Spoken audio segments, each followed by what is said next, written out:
कृष्ण चैतन्य देवं श्री राधा कृष्ण पादान् सगणललिता श्री विशाखान्वितांश्च हे कृष्ण करुणा सिंधु दीनबन्धो जगत्पते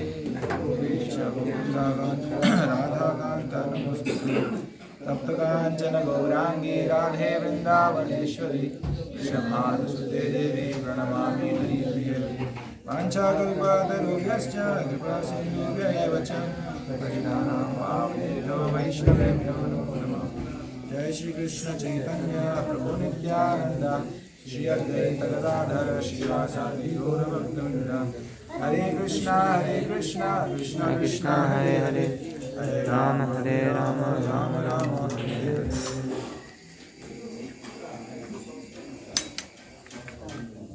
ओम नमो भगवते वासुदेवाय। ओम नमो भगवते वासुदेवाय। ओम नमो भगवते वासुदेवाय।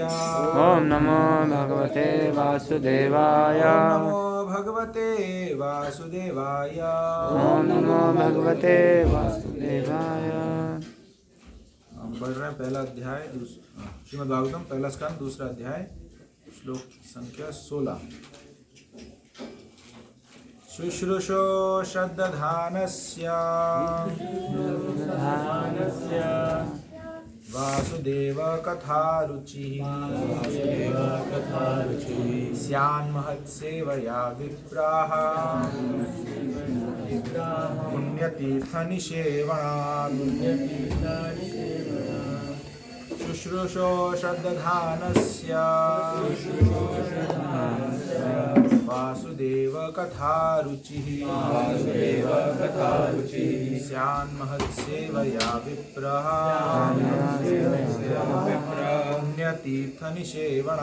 पुण्यतीर्थनिषेवणात्।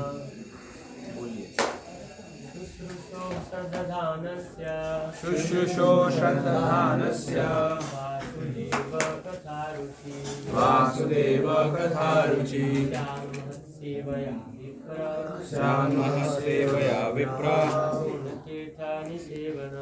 पुण्यतीर्थनिषेवनात्। शुश्रूषो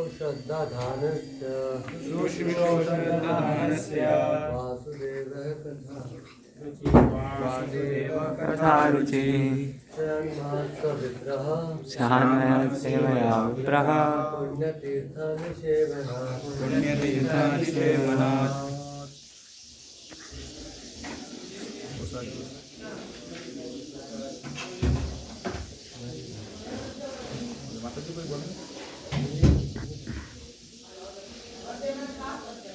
शुश्रूषो वासुदेव कथारुचि स्यान्महत्सेवया विप्राः पुण्यतीर्थनिषेवनात्। ठीक है, अनुवाद श्री प्रभुपाद के द्वारा। हे द्विजों, जो भक्त समस्त पापों से पूर्ण रूप से मुक्त हैं, उनकी सेवा करने से महान सेवा हो जाती है। ऐसी सेवा से श्री वासुदेव के कथा सुनने के प्रति लगाव उत्पन्न होता है।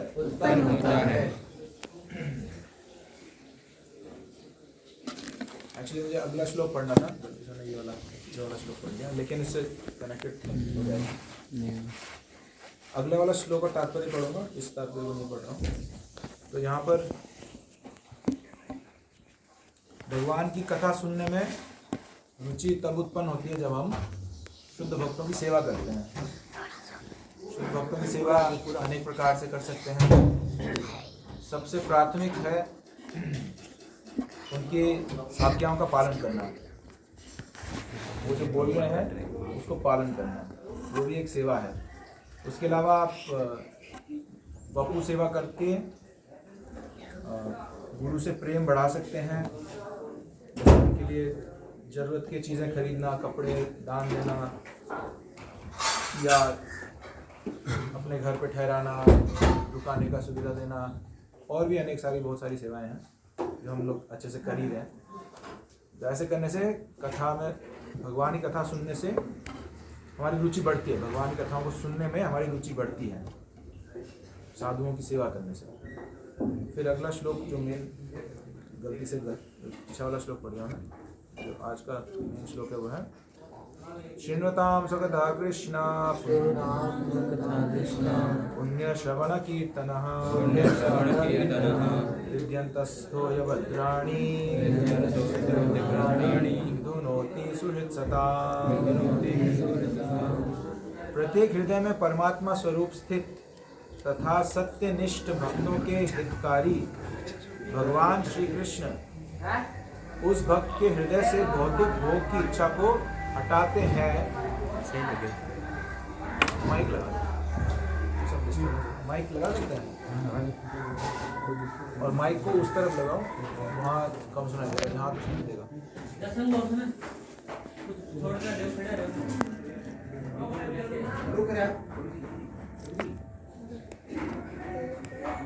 सुनाई दे रहा है? अभी पीछे सुनाई दे रहा है?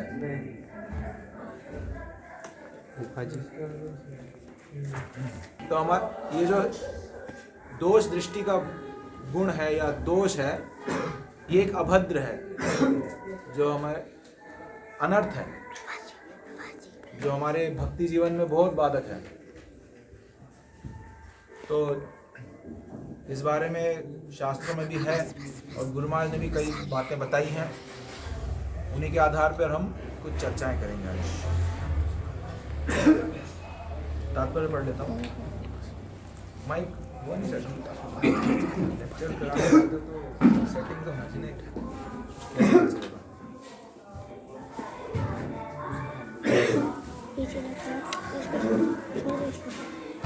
क्या करें, क्या करना चाहिए?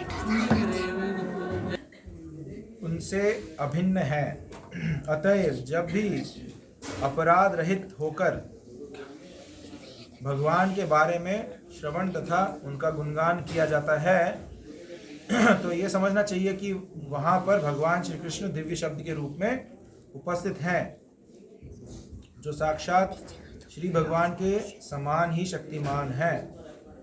तो ये पहले ही पैराग्राफ में कुछ आ गया, अपराध रहित होकर। जब हम अपराध रहित होकर श्री भगवान के बारे में श्रवण तथा उनका गुणगान करते हैं, तो जैसे हरि नाम बहुत शक्तिशाली है, लेकिन वहाँ पे अपराध की बात आ जाती है। तो यहाँ पे हरि कथा सुनने में भी अपराध की बात आ गई, और प्रभुपाद बोल रहे हैं, गौर नहीं किया, लेकिन अभी पढ़ने से गौर आ रहा है। अब इस कथा में क्या अपराध आता है?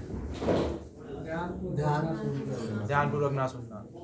तो कई बार तो हो ही गया ऑलरेडी। आज गुरु महाराज मायापुर के लेक्चर में है, रिकॉर्डिंग में, कुछ बाहर के दर्शनार्थी आए दर्शन करने, तो अब बातें हो रही हैं, आवाज़ हो रही है, तो गुरु महाराज बोलना पड़ रहा है कृपया शांति बुझाए रखें, अभी भागवतम क्लास चल रहा है और इसमें आवाज़ करना अपराध है। ये शब्द यूज़ किया, इसमें आवाज़ निकालना अपराध है, ध्यान से सुने। तो हरि कथा भी कैसे सुनना है हमको, बहुत ध्यान से सुनना चाहिए। फिर हरि कथा भी किन से सुनना चाहिए? शुद्ध भक्तों से सुनना चाहिए, तभी ध्यान से सुनना चाहिए। और अगर कोई शुद्ध भक्त नहीं है, कर्म मिश्र, ज्ञान मिश्र या मायावाद या निराकारवाद या तो उनसे तो सुनना ही नहीं चाहिए, ध्यान से सुनना तो दूर की बात। तो यहाँ पर बहुत ही बड़ा ऑब्स्टिकल है, मतलब भागवतम भी से तो मेरा अधिकार है ही नहीं, सबकी बात मेरा तो अधिकार है ही नहीं बोलने का, और आप लोगों को ध्यान से सुनना भी नहीं चाहिए था। लेकिन प्रयास करेंगे गुरु महाराज जो बोले हैं या प्रभुपाद जो बोले हैं उसको इंक्लूड करें। तो गुरु महाराज बोल रहे हैं, हम नहीं बोल रहे। तो पहले तो ध्यान से सुनना भागवतम, तब वो ज़्यादा फायदा होता है। और दूसरा है श्रद्धा, पिछले श्लोक में ना श्रद्धानस्य, तो इसमें गुरु महाराज जोड़ देते हैं कि श्रद्धा के साथ सुनना, श्रीणताम सकथा कृष्ण, श्रद्धा से सुनना। वो भी बहुत जरूरी है। अगर श्रोता के प्रति श्रद्धा नहीं है तो उसका उतना फायदा नहीं है। प्रभुपाद के हिंदी प्रवचनों में आप सब सुने होंगे हिंदी प्रवचन। प्रभुपाद बोलते हैं गुरु के पास जाना चाहिए और गुरु के पास जाके उनको चैलेंज नहीं करना है, उनको टेस्ट भी नहीं करना है। प्रभुपाद ऐसे बोल रहे हैं कि ये गुरु कितना जानता है, मैं चेक करूं। आपको अगर ये गुरु पसंद नहीं है तो उनको टेस्ट मत करो। आप ऐसे व्यक्ति को ढूंढो जहां आप जाके शरणागत हो सके। सुना है प्रभुपाद हिंदी बोले ना, कुछ गलत तो नहीं बोल रहा हूँ? ऐसे ही बोले, ऐसे ही बोले ना कि उसको टेस्ट नहीं करना चाहिए। ये स्वामी जी क्या बताएंगे? तो फिर जिसका आपको पसंद है उसके पास जाकर तो हर किसी का श्रद्धा हर जगह होता नहीं है, लेकिन इसका मतलब नहीं है कि मेरा अगर श्रद्धा नहीं हो तो वो भक्त नहीं है। इसका मतलब ये नहीं है। हो सकता है 5 भक्त हो, एक जगह 5 भक्त हैं, आपका श्रद्धा केवल एक ही में हो रहा है, तो आप बाकी चारों का गलती ना खोज के आप उस एक के पास जाओ और उनसे ध्यान से सुनो। उससे क्या होगा, फिर हमारे अनर्थों से शुश्रूषा ये प्रोसेस अप्लाई मतलब हो पाएगा। तो श्रद्धा से सुनना चाहिए। और अगर हम ये सोचते हैं अरे ये क्या बताएगा, ये तो इसने देखा, अपना चेहरा शक्ल देखा इसने, ये बताएगा भागवत मेरे को, या ये बताएगा मेरे को क्या करना, तो ऐसे सुनने से भी ये अपराध पूर्वक सुन रहे हैं, मतलब इसका फायदा होने वाला है नहीं, इसका ज़्यादा फायदा होगा नहीं इस प्रकार के श्रवण के साथ। यहाँ पे क्योंकि प्रभुपाद बोले अपराध रहित होकर सुनना चाहिए। तीसरा है कि क्लास में आवाज़ें निकालना या कुतर्क कर देना क्लास में। भागवतम में है ना, भागवतम नहीं कहीं पे है, गुरु महाराज मेंशन किए हैं लेकिन डिटेल नहीं बताया। 5 प्रकार के वक्ता हैं, 5 प्रकार के श्रोता हैं भागवतम को। तो 5 प्रकार के जो श्रोता हैं, एक जो है बैल के जैसा है, वो मंद बुद्धि होकर केवल टांग फैलाता है, स्पीकर के प्रति टांग फैलाता है। पता है और डिटेल से पता है 5 प्रकार के श्रोता हैं। गुरु महाराज मेंशन किए हैं लेकिन डिटेल बताएंगे फिर। तो ये जो 5 प्रकार के फिर अपराध हो जाते हैं, वो कोई रिसर्च करके देख नहीं सकता कि ये अपराध है श्रवण में, ये अपराध है। अगर इस प्रकार का श्रवण करता है तो उसका फायदा उतना नहीं होगा। श्री चैतन्य महाप्रभु अपने शिक्षाष्टकम में स्पष्ट रूप से घोषित करते हैं कि श्री भगवान के पवित्र नाम में श्री भगवान की संपूर्ण शक्तियां निहित हैं और उन्होंने अपने असंख्य नामों को वही शक्ति प्रदान की है। इसके लिए कोई समयावधि निश्चित नहीं है। कोई भी व्यक्ति अपनी सुविधा के अनुसार ध्यानपूर्वक तथा आदरपूर्वक पवित्र नामों का जप कर सकता है। श्री भगवान हम पर इतने दयालु हैं कि वे हमारे समक्ष दिव्य शब्द के रूप में साक्षात उपस्थित हो सकते हैं, किंतु दुर्भाग्यवश हम में श्री भगवान के नाम और उनकी लीलाओं को सुनने तथा उनके महिमा गान करने के प्रति कोई रुचि नहीं है। हम पूर्व में ही पवित्र शब्द के श्रवण तथा कीर्तन के प्रति रुचि उत्पन्न करने के विषय में बता चुके हैं। इसे श्री भगवान के शुद्ध भक्त की सेवा करके प्राप्त किया जा सकता है। तो ये बहुत जरूरी है, सबसे जरूरी है ध्यान से हरिकथा सुनना शुद्ध भक्तों से। इससे हमारे अंदर जितने अनर्थ हैं उन सभी से हम मुक्त हो पाएंगे। और मुख्यतः जो सबसे कठिन अनर्थ है, ऐसे तो छोटे मोटे अनर्थ हैं बहुत सारे, काम क्रोध लोभ मोह, लेकिन जो सबसे कठिन अनर्थ है, सबसे जो डेंजरस है, वो है ईर्ष्या द्वेष। ईर्ष्या का मतलब प्रभुपाद जी बताएं, पर उत्कर्ष असहनम। कोई व्यक्ति मेरे से ज्यादा अच्छा है किसी भी फील्ड में, वो यदि मुझे सहन नहीं हो रहा, उसको बोलते हैं ईर्ष्या। चाहे मटेरियल फील्ड में हो चाहे स्पिरिचुअल फील्ड में हो। तो ये ईर्ष्या जो है, ये हमारा सबसे बड़ा अनर्थ है। नष्टप्राय जो अनर्थ की बात हो रही है, ये ईर्ष्या है सबसे बड़ा। और इसी एक के कारण हम लोग इस भौतिक जगत में आए हैं। भगवान से ईर्ष्या किया था हमने, ये क्यों मजे करें, ये क्यों एंजॉय करें, और हम बस दिन भर सेवा करते रहें। हम भी एंजॉय करेंगे, हम में क्या कमी है। प्रभुपाद को रिपीट कर रहा हूँ अपनी बात में ना, ठीक बराबर है ना, कुछ नया तो नहीं बोला। तो ये ईर्ष्या है। और इसी ईर्ष्या के कारण फिर ये जो अनर्थ है फॉल्ट फाइंडिंग वो उत्पन्न होता है। इस प्रकार से कनेक्टेड है। उस पर भी हम आगे थोड़ा चर्चा कर लेंगे, पहले ही बात में। तो आज का मुख्य विषय ये रहेगा कि ईर्ष्या के कारण फॉल्ट फाइंडिंग करते हैं, उससे क्या नुकसान होते हैं हमारे, और उससे कैसे हम मुक्त हो सकते हैं, उसके प्रॉब्लम्स और उसके सॉल्यूशन दोनों की चर्चा करेंगे। ये एक बहुत ही बड़ा मतलब प्रमुख अनर्थ है हमारे लिए, ईर्ष्या, और इसके कारण जो हम दोष दृष्टि करते हैं, जो वैष्णव अपराध हो जाता है उस कारण से, फिर भक्ति नष्ट हो जाती है। श्री भगवान अपने भक्तों के साथ परस्पर आदान प्रदान करते हैं। जब श्री भगवान देखते हैं कि भक्त उनकी दिव्य सेवा में प्रवेश पाने हेतु पूर्ण निष्ठा से तत्पर हैं और फल स्वरूप उनके विषय में सुनने का इच्छुक हैं, तो वे भक्त के अंदर से इस प्रकार से कार्य करते हैं कि भक्त उनके पास सरलता से वापस चला जाए। श्री भगवान हमारी अपेक्षा अधिक उत्सुक हैं कि हम उनके पास वापस जाएं, किंतु हम में से अधिकांश श्री भगवान के धाम वापस जाना नहीं चाहते। मात्र कुछ ही ऐसे हैं जो श्री भगवान के पास वापस जाना चाहते हैं, किंतु जो कोई भी भगवत धाम वापस जाना चाहता है, भगवान श्री कृष्ण सब प्रकार से उसकी सहायता करते हैं। तो हमारी भौतिक आसक्ति है, हमारे अभी भी दुराशया ये बहिरथ मानिना, अभी भी इस संसार से हम सुखी होने का आशा रखे हैं। ये आप लोग नहीं है, जनरल लोग हैं। तो हम सभी तो भगवत धाम जाना चाहते हैं, और अपने आप से खुद पूछना भी चाहिए कि अगर मान लीजिए अभी इसी समय या आधे घंटे बाद अगर हमें शरीर त्यागना हो, तो क्या हम तैयार हैं?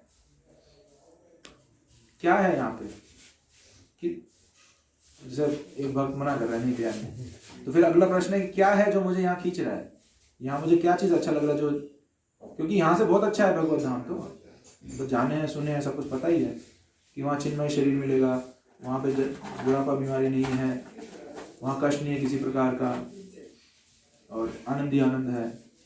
तो क्या चीज़ है जो हमको यहाँ पे अट्रैक्ट कर रही है, यहाँ में यहाँ पे खूंटी जो है अटकाए रखी है, वो मटेरियल जो भौतिक आसक्ति है। तो हर कोई अपने आप चेक कर सकता है, और जहाँ पे भी हमारा भौतिक आसक्ति है उसको आप भगवान की सेवा में ऐड कर दीजिए। उदाहरण के लिए स्वाभाविक है कि एक माँ जो है अपने बच्चे से आसक्त होगी, ये स्वाभाविक है और होना भी चाहिए, क्योंकि उनका दायित्व है अपने बच्चे को, मैं तो रफ भाषा में बोला, जिंदा रखना उनको, है ना। अगर टाइम से खिलाएंगे नहीं, दवाई नहीं होगा, तो जिंदा नहीं रहेगा, बच्चा नाजुक होता है। तो माँ का ये सेवा है, इसलिए भगवान ने इस प्रकार का भावना बनाया है माँ के अंदर। तो उदाहरण के लिए अगर आप, तो ऐसे एक माँ जो है अपने बच्चे को कृष्ण भक्त बना सकती है, कृष्ण से जोड़ दिया उसको, जहाँ पे आपका आसक्ति है। किसी का आसक्ति पत्नी में है, अपने पत्नी को कृष्ण भक्त बना दे, कृष्ण की सेवा। किसी का पति में है, पति को अगर ऑलरेडी भक्त है तो उसको और सहायता करे। तो जिधर भी हमारा आसक्ति है, भगवान से जोड़े उसको, तो धीरे धीरे वो भी कम हो जाएगा और भगवान से आसक्ति बढ़ेगी हमारी। तो ये प्रश्न हम अपने आप से पूछते रह सकते हैं हर समय, महीने में या साल में महीने में एक बार पूछ सकते हैं कि अभी मरने को हो जाए तो क्या मैं ठीक हूँ इसके लिए, क्या मैं मतलब क्या बोलेंगे, क्या सोचेंगे। मुझे कोई शिकवा तो नहीं है, गिला तो नहीं है, तो हिंदी थोड़ा अजीब है। मुझे कोई रिग्रेट्स तो नहीं है कि अरे हाथ धोना पड़ गया, अभी बहुत सारा काम बचा था मेरा, अभी तो मेरे प्लान्स थे, मेरे बिना ये सब कैसे होगा, वो सब कैसे होगा। ये अपने आप से पूछ सकते हैं, क्या ये नहीं है? तो एज अ ब्रह्मचारी, मतलब ब्रह्मचारी जीवन जीने से ये कम हो जाता है। मुनि पुत्र माँ जीवा, है ना।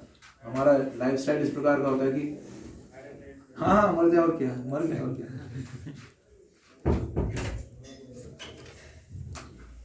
तो एनीवे अल्टीमेटली धीरे धीरे हमको जैसे भगवान की इच्छा, भगवान हमें ले जाना चाहे, ठीक है चले, भगवान रखना चाहे, सेवा करते रहेंगे। तो ये जो पैराग्राफ था उसका एक्सप्लेनेशन दिया। प्रभुपाद बोल रहे हैं कि भगवान ज़्यादा चाहते हैं कि हम भगवान के धाम जाएं, लेकिन हम यहाँ पर फिर भी आसक्ति और योजनाओं को लेके, कोई तब तक श्री भगवान के धाम में प्रविष्ट नहीं हो सकता जब तक कि वह समस्त प्रकार के पापों से मुक्त ना हो जाए। भौतिक पाप हमारे द्वारा भौतिक प्रकृति पर प्रभुत्व प्राप्त करने की इच्छाओं के फलस्वरूप उत्पन्न होते हैं। तो भौतिक, जब हम यहाँ पे एक्सप्लॉइट करना चाहते हैं, एंजॉय करना चाहते हैं, वही पाप का बीज है, फिर पाप में हम फंस जाते हैं। ऐसी इच्छाओं से पिंड छुड़ा पाना बहुत कठिन है। भक्त के लिए भगवत धाम वापस जाने के मार्ग में कामिनी तथा कंचन मुख्य बाधाएं हैं। भक्ति पथ के अनेक दिग्गज इन प्रलोभनों के शिकार हो चुके हैं और इस प्रकार से मुक्ति पथ से पीछे हट चुके हैं, किंतु जब स्वयं श्री भगवान मनुष्य की सहायता करते हैं तो भगवत कृपा से संपूर्ण प्रक्रिया सुगम बन जाती है। तो ऐसे तो बहुत सारे प्रलोभन हैं या बहुत सारे टेस्ट, गुरु महाराज की भाषा में गुरु महाराज बोलते हैं टेस्ट। कृष्णा विल ऑलवेज हर समय हमको टेस्ट कर रहे हैं कि हम क्या चाहते हैं। माया का कार्य है, भगवान प्रस्तुत करते हैं बहुत सारी सुविधाएं, धनम जनम सुंदरी कविताम, मुक्ति भी, जैसे श्याम सुंदर 2 दिन पहले मुक्ति के बारे में बहुत कुछ बोले। तो ये सब भगवान प्रेजेंट करते हैं कि ले लो, और चेक करते हैं कि भक्त क्या करेगा, क्या ये इन सुविधाओं को चुनता है या केवल मेरी सेवा को चुनता है। तो ये माया का कार्य है, टेस्ट करना। तो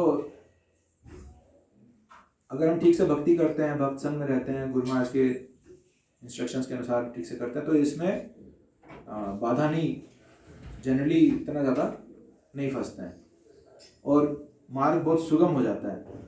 लेकिन इसमें एक दिक्कत हो जाता है कि यदि हम सावधान ना हो और यदि वैष्णव अपराध करते हैं, तो इसका शुरुआत होता है फॉल्ट फाइंडिंग से, तो ये सुगम मार्ग भी बहुत मुश्किल हो जाता है और फिर ये टेस्ट में धीरे धीरे फंस जाते हैं, क्योंकि उच्च रस नहीं मिल रहा और भक्तों से तो झगड़ा कर ही दिया हमने, भक्तों से ईर्ष्या कर रहे हैं, हमको सहन नहीं हो रहा, मैं इतना मेहनत कर रहा हूँ, उससे आगे क्यों नहीं निकल पा रहा हूँ मैं। कंपटीशन जो मटेरियल भावना थी और मुझे सहन नहीं हो रहा, परा उत्कर्ष असहनम, और फिर मेरे को यहाँ पे अच्छा नहीं लग रहा, फिर मैं दूसरी चीजों में फंसने लगा। कामिनी तथा कंचन के संसर्ग में आकर अशांत होना कोई आश्चर्य की बात नहीं है, क्योंकि प्रत्येक जीव लंबे समय से व्यवहारिक दृष्टि से कहें तो अनादिकाल से ऐसी वस्तुओं से जुड़ा रहा है और इस अपरिचित प्रकृति से छुटकारा पाने में समय लगता है। किंतु यदि कोई श्री भगवान के यश का श्रवण करने में जुट जाए तो धीरे धीरे उसे अपनी वास्तविक स्थिति की अनुभूति हो जाती है। भगवत कृपा से ऐसे भक्त को प्रचुर शक्ति प्राप्त होती है, जिससे वह विघ्नों से अपनी रक्षा कर सकता है और सभी अनर्थ उसके मस्तिष्क से क्रमशः दूर हो जाते हैं। ठीक है, तो आज अपने टॉपिक पे आते हैं। तो दोष दृष्टि, ये पहले तो इसका पॉजिटिव बताया था, नहीं तो सब बोलेंगे केवल नेगेटिव बोल रहे हैं। तो दोष दृष्टि केवल नेगेटिव नहीं है, उसके कुछ फायदे भी हैं।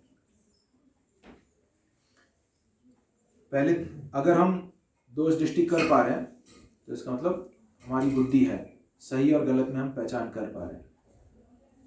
एक जो कुछ गलत दिख रहा है तो हम उसको गलत समझ पा रहे हैं कि ये चीज़ गलत है।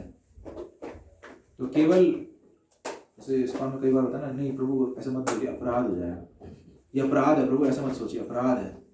वो तो बोलते ही हैं, लेकिन ये भी समझ सकते हैं कि सही और गलत क्या है ये भी जानना भी जरूरी है। केवल बुद्धू बन के या भोला बाबा बन के चलने से भी, तो ईशोपनिषद में श्लोक है ना, विद्याम च अविद्याम च, दोनों जानना जरूरी है अगर इस माया से पार जाना चाहते हैं। तो क्या करना चाहिए वो जानना चाहिए और क्या नहीं करना चाहिए वो भी पहचान होनी चाहिए। तो जो अगर हम दोष ढूंढ रहे हैं या दोष देख पा रहे हैं तो इसका मतलब हमारी बुद्धि है, मुबारक हो, हम बुद्धिमान है ना, अच्छी बात है। लेकिन क्या,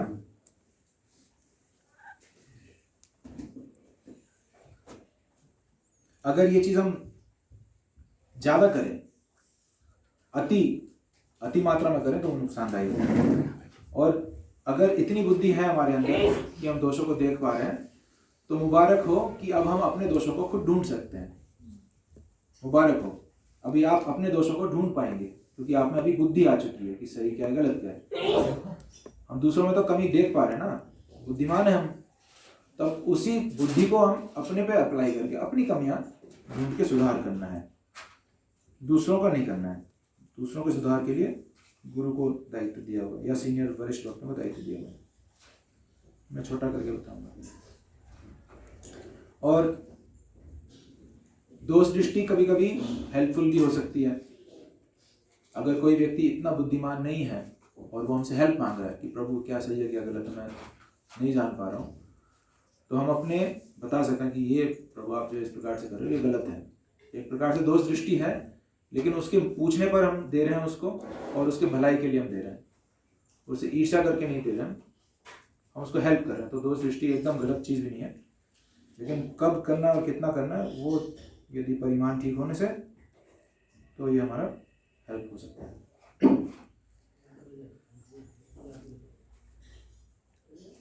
और जब अधिक दोष दृष्टि हो जाती है तो उससे क्या होगा, हमारे संबंध भी खराब होते हैं और अपराध भी होते हैं।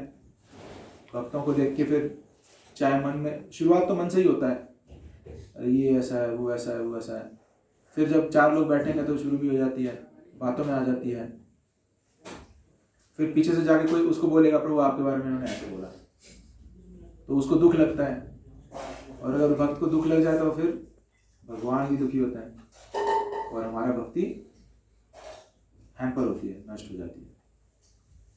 सुना है ना पहले ये सब बातें, नया तो नहीं बोल रहा हूँ, गुरुवार भी बोलते हैं। किसी भी भक्त को यदि हम कष्ट पहुंचाते हैं उससे भगवान नाराज होते हैं और हमारी भक्ति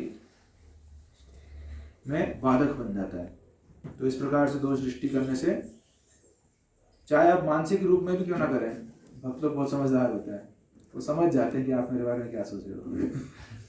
वैष्णवा नाभिनंदति जातिनो हर्ष, ये जो सटल साइंस हैं कि आप मेरे में कुछ दोष देख रहे हो इसलिए आप जो भी। तो इस तरीके से हमारे संबंधों में भी और सताम निंदा में भी आ जाता है। इससे फ्रस्ट्रेशन होती है हमारे, और भी डिस्कस करते हैं हमने। तो कारण क्या है, कारण और निवारण ये ज़्यादा जरूरी है, इस पर हम चर्चा कर सकते हैं ज़्यादा। कारण ये है पर उत्कर्ष असहनम, दूसरे का अच्छाई हम सहन नहीं कर पा रहे हैं। पहला कारण है कि हम खुद ही खुश नहीं हैं, हमको स्पिरिचुअल टेस्ट नहीं मिल रहा, इसलिए हम जब देखते हैं कि कोई हमसे ज्यादा खुश है, वो मेरे से ज्यादा खुश क्यों है,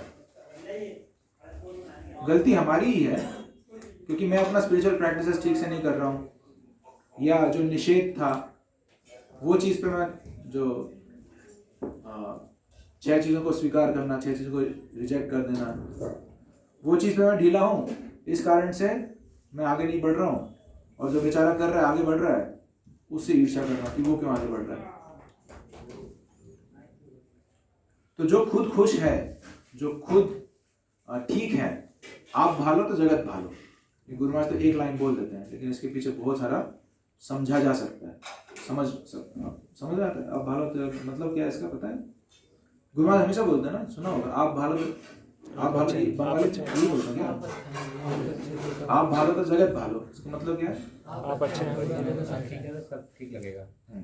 तो अगर आप खुश हैं तो सब कुछ ठीक है, दिक्कत कुछ नहीं है। लेकिन अगर दिक्कत वही है कि हम खुश नहीं है, फिर सब कुछ गलत लगता है, ये गलत है, ये खराब है, ये अच्छा नहीं है, वो गलत है, ये खराब है, वो है। आप भालो तो जगत भालो का मतलब ये है, एक्सप्लेन यदि करें अगर मैं स्पिरिचुअली सेटिस्फाइड हूँ, फुलफिल्ड हूँ, तो प्रॉब्लम है ही नहीं। विश्वम जगत पूर्णम सुखायते सब आकाश दश आकाश पुष्पाय। प्रभुदानंद सरस्वती ठाकुर बता रहे हैं कि जो शुद्ध भक्ति कर रहा है तो विश्वम पूर्णम सुखायते, संसार सुखी है, उसके लिए संसार सुख का स्थान, कोई दिक्कत ही नहीं है।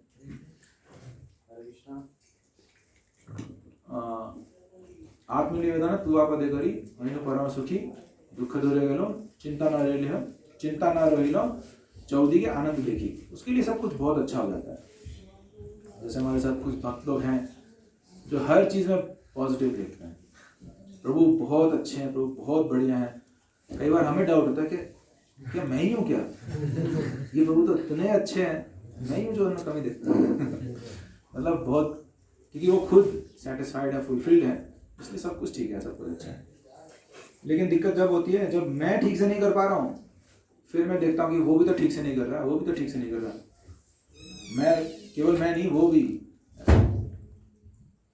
और ईर्ष्या जो हमने ऑलरेडी बता दिया, ईर्ष्या के कारण ही हमें सहन नहीं होता, बल्कि हमें स्वीकार करना चाहिए हाँ मेरे से इस मामले में ये मेरे से अच्छा है और मैं रिस्पेक्ट करता हूँ उसको, और बोल भी सकता है प्रभु आप में ये क्वालिटी बहुत अच्छा है, मैं आपको कई दिन से देख रहा हूँ, आप हमेशा ये सिचुएशन में ऐसे कैसे कर लेते हैं, मैं आपसे सीखना चाहता हूँ। बल्कि उससे फायदा होगा कि हम उससे मिल जाता है वो क्वालिटी। लेकिन ईर्ष्या करने से हाँ वो बहुत अच्छा है, लेकिन जब ये शब्द आ गया ना लेकिन, अपने आप गौर करना जब भी आप बात कर रहे हो, हाँ वो सब सही है लेकिन इसका मतलब ईर्ष्या।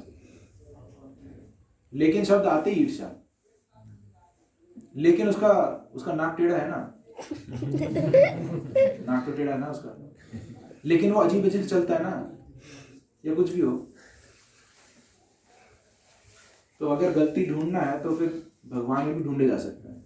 भगवान तो ऑल परफेक्ट है, हम तो स्वीकार करते हैं भगवान से अच्छा है ही नहीं कुछ, लेकिन शिशुपाल ने तो 100 गलतियां वहां ढूंढ भी लिए।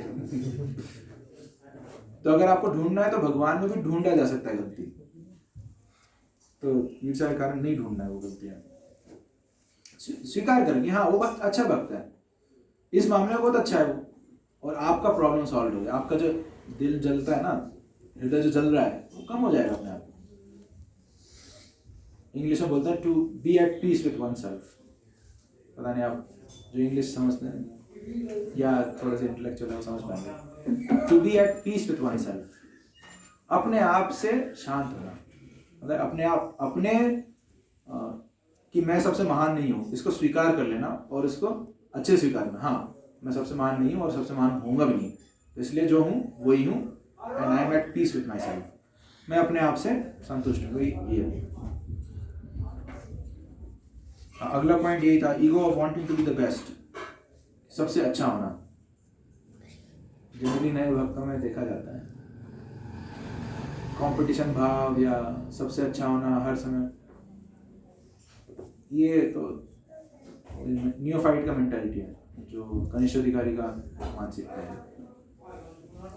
भौतिक जगत में यही सिखाया गया, यही देखा गया है, यही हो रहा है, लेकिन हम अभी भौतिक जगत में नहीं है, अभी हम भक्त संघ में आ चुके हैं। यहाँ पे आध्यात्मिक जगत का वातावरण एक्सपेक्टेड है, दिया जाएगा। तो यहाँ पर उल्टा है, बल्कि जो जितना ज्यादा विनम्र है उसको उतना ही ज्यादा महान माना जाता है। बाहर तो क्या बोलते हैं उसको, ग्रुप डिस्कशन बोलते हैं, जो इंटरव्यूज होते हैं, तो जो जितना बातूनी होता है, जो दूसरों को काट सकता है, दबा सकता है, उसको बड़ा माना जाता है कि ये सबको कंट्रोल कर सकता है। और हम बेचारे हैं कि वो ट्रेनिंग लेने के बाद फिर हम यहाँ पे आते हैं, मतलब बिल्कुल ही ऑपोजिट चीज सीख के आए हैं हम। लेकिन यहाँ पे एकदम उल्टा है कि जो चुप रहता है उसी को महान, जो विनम्र होता है उसी को ज्यादा महान माना जाता है।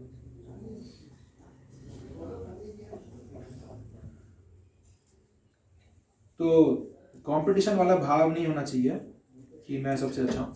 ये हो सकता है कि मेरे को जो सेवा दिया गुरु महाराज ने उसमें मैं सबसे अच्छा बनूं, मेरे को पर्सनली जो सेवा दिया उसमें मैं अपना बेस्ट करूँ, और कंपेयर करने की जरूरत नहीं है, और ना कि समाज में मेरा क्या, लोग मेरे को क्या मानते हैं क्या नहीं मानते हैं, वो सब नहीं सोच के गुरु मेरे को क्या मानता है गुरु को मैं अकाउंटेबल हूँ।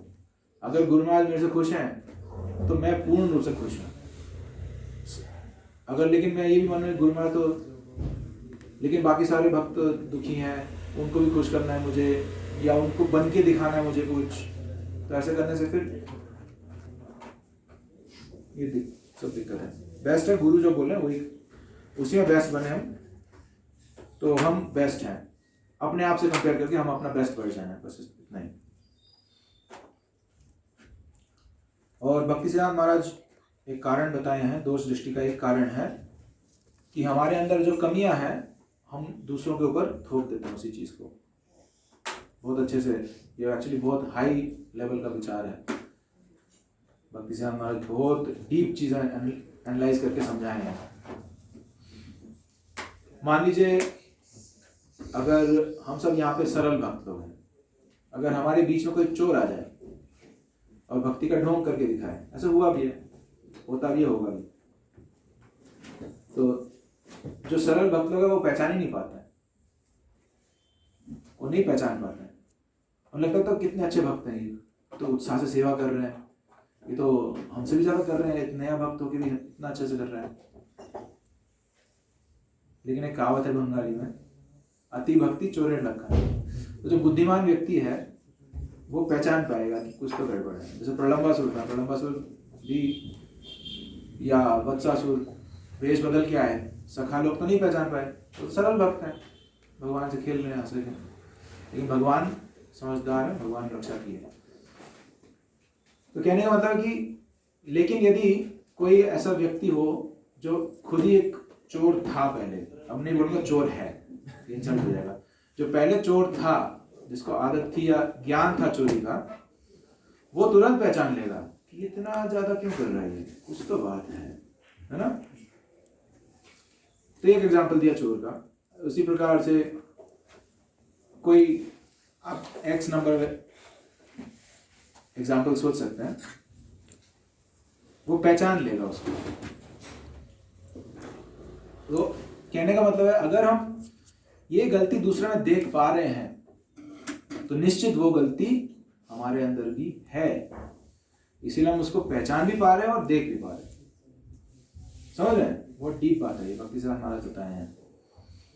उदाहरण के लिए क्या उदाहरण दूं तो यहाँ अप्लाई नहीं होता किसी को अप्लाई हो गया तो बोले मेरे बारे में इनडायरेक्टली ऐसे बोल रहा है। उदाहरण के लिए चलो एक सिंपल उदाहरण देता हूँ, कोई अटेंड नहीं होगा इससे। अगर मैं प्रसाद के लिए लालची हूँ, मुझे गुलाब जामुन बहुत पसंद है या मिठाइयाँ बहुत पसंद है, तो मैं सभी लोग बैठे हैं, मैं पहचान लूंगा कि और कौन है जो जिसको बहुत पसंद है लेकिन मांगने से शर्मा रहा है। मैं पहचान पाऊंगा उसके हाव भाव से या उसके हरकतों से, मैं पहचान पाऊंगा, क्योंकि मेरे भी सेम हाव भाव, मेरे भी सेम हरकतें हो जाती हैं जब गुलाब जामुन आता है और मिठाइयाँ मांगते हैं। ठीक है ना, ये सरल एग्जाम्पल है समझने के लिए।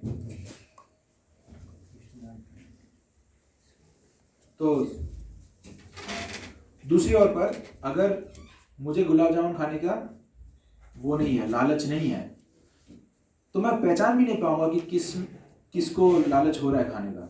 मुझे लगा ठीक है, बस मैं तो इससे संतुष्ट हो गया, या आज नहीं खाना है मुझे, तो ये लोग ऐसे ही होंगे, ये लोग भी शायद नहीं खाने, समझ रहे ना। तो आप पहचान भी नहीं पाओगे कि कौन उस प्रवृत्ति का है। पता नहीं समझा पा रहा हूँ नहीं, लेकिन भक्ति सिद्धांत महाराज जैसे बोले हैं। तो अगर आप किसी गलती को देख पा रहे हैं दूसरे में या पहचान पा रहे हैं, फॉर एग्जाम्पल वो हमेशा उसको क्यों गाने को मिलता है हमेशा, अगर कोई ऐसे बोलता है ना, इसका मतलब उसमें गाने का इच्छा है, उसको सामने आके गा के बहुत सुंदर कंठ में उस वो सम्मान पाने का इच्छा है उसके अंदर, इसलिए वो बोल रहा है कि उसको क्यों गाने देते हैं हमेशा। और जो जिसको नहीं है, ठीक है कोई भी गाए, अच्छी बात है, हम तो पीछे गाने, हम भी गा रहे हैं, हम भी तो रोज गा रहे हैं, पीछे पीछे गा रहे हैं, वो आगे आगे गा रहा है, गा तो हम भी रहे हैं लेकिन अगर कोई ऐसे अरे हमेशा उसको क्यों गाने को देते हो, वो उसको एक गलती मान रहा है, क्योंकि उसके अंदर वही इच्छा है। अब इसको हर जगह अप्लाई करके देखिए। तो भक्ति सिद्धांत महाराज जो कह रहे हैं, अगर आप ये गलती देख पा रहे हो तो सतर्क हो जाओ, अगर आप बोले ना ये हमेशा क्या एग्जाम्पल दूँ, सारे एग्जाम्पल अप्लाई हो ही जाते हैं सबके साथ। बुरा लग जाएगा इसमें।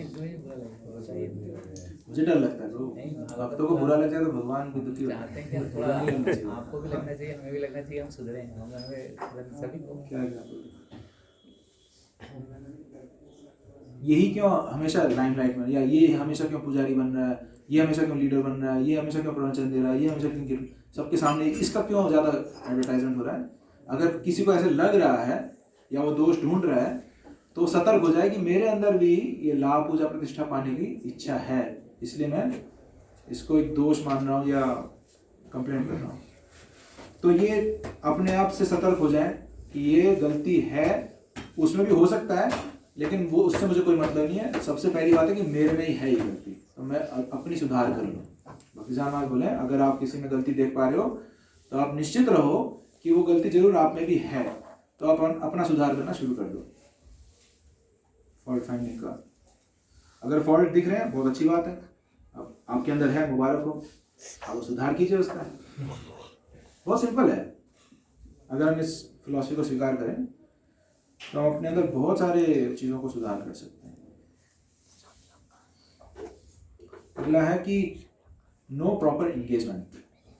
हम लोग खाली बैठे हैं, गुरु महाराज एक शब्द बोलते हैं, मतलब एक लाइन बोलते हैं, उसको हम एक्सप्लेन करेंगे, समझेंगे उसको। नहीं काज तो खोई भाज, एक लाइन बोल के आगे बढ़ जाते हैं, लेकिन इसके अंदर बहुत कुछ है समझने को। क्या मतलब है इसका? वैसे तो पहले नहीं काज तो खोई भाज का मतलब क्या है? गुरु महाराज तो बोलते रहते हैं।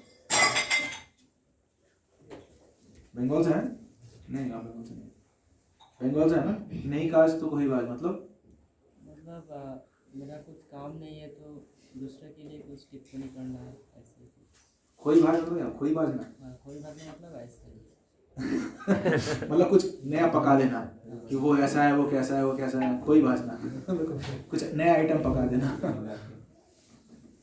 तो नहीं काज तो खोई भाज। और गुरु महाराज हमेशा बोलते हैं कि जो, जैसे इस्कॉन में भी है, जो गलती खोजता है ना उसे बोलते हैं प्रभु आप तो महान है, हम तो गलत हैं, आप महान, आप कीजिए काम, आप तो बहुत एक्सपर्ट है ना, हम तो गलत कर रहे हैं, आप कीजिए। इसका मतलब वो फ्री बैठा है, वो मुंह चला रहा है, बस फ्री एडवाइस दे रहा है।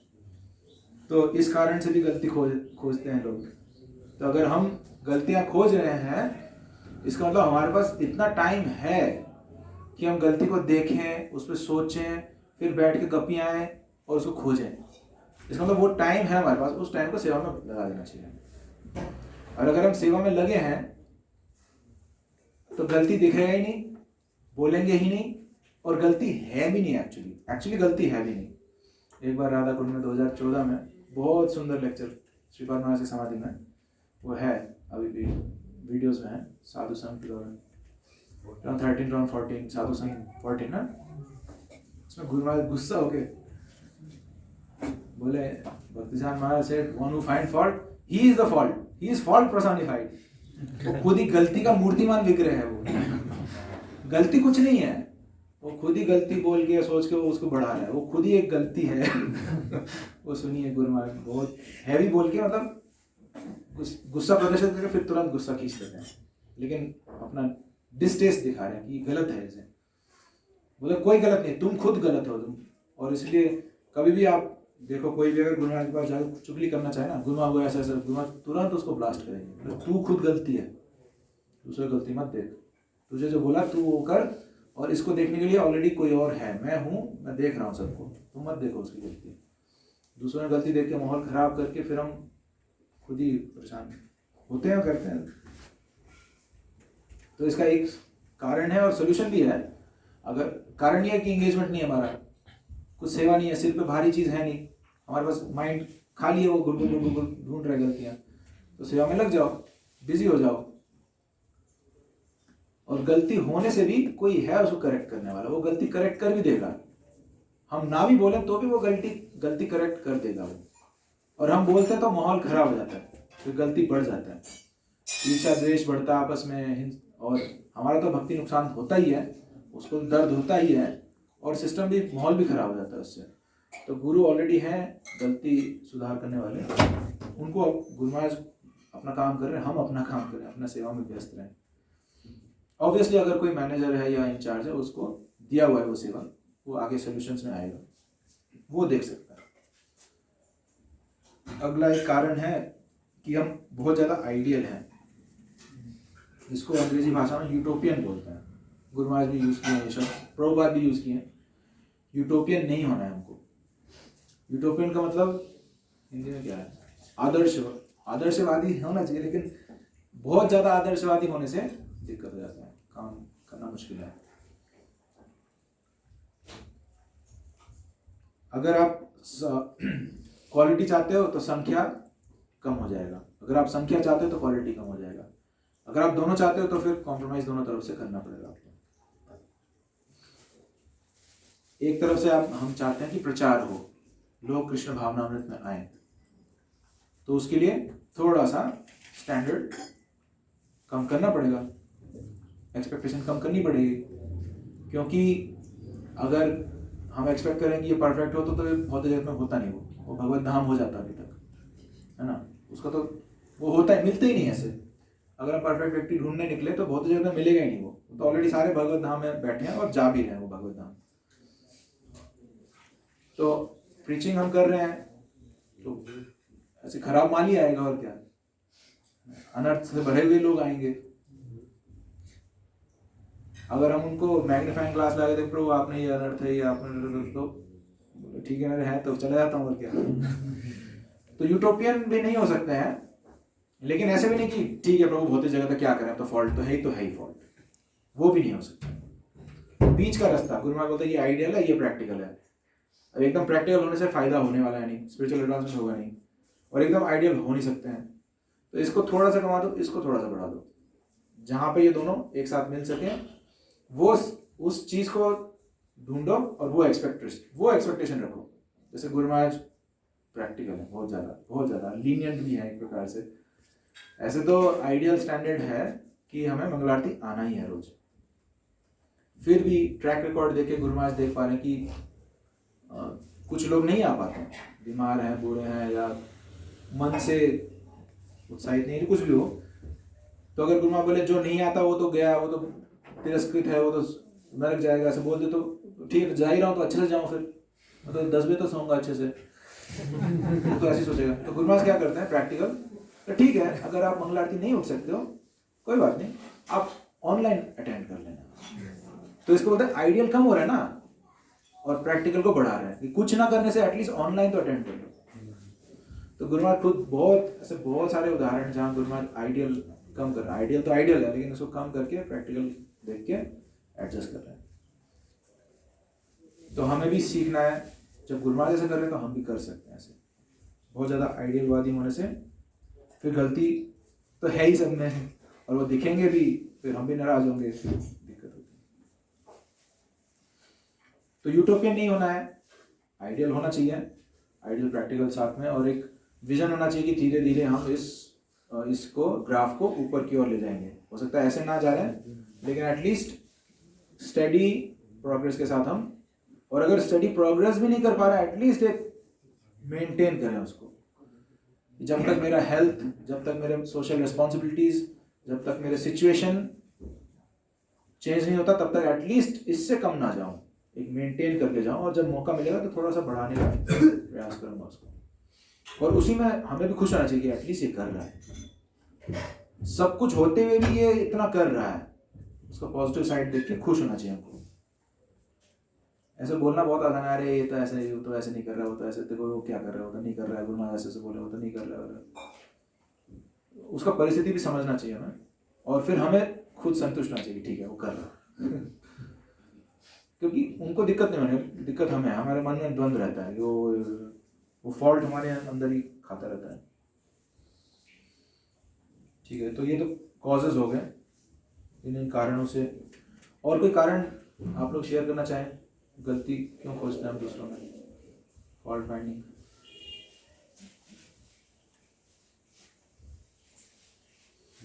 मुझे लगता है मुझे जो हम भजन नहीं करेंगे, आइडियाज नहीं मिल रहा, तो वहाँ से फ्रस्ट्रेशन के कारण, फिर वो मेरे से अच्छा है, और मटेरियली हम भी तो कुछ हैं, उसको प्रूव करने के लिए वो क्रैब मेंटालिटी, किसी को नीचे खींचना, अरे वो भी कैसे बोलते हैं। जो प्रोसेस दिए गए आचार्यों ने, स्पेशली मॉर्निंग प्रोग्राम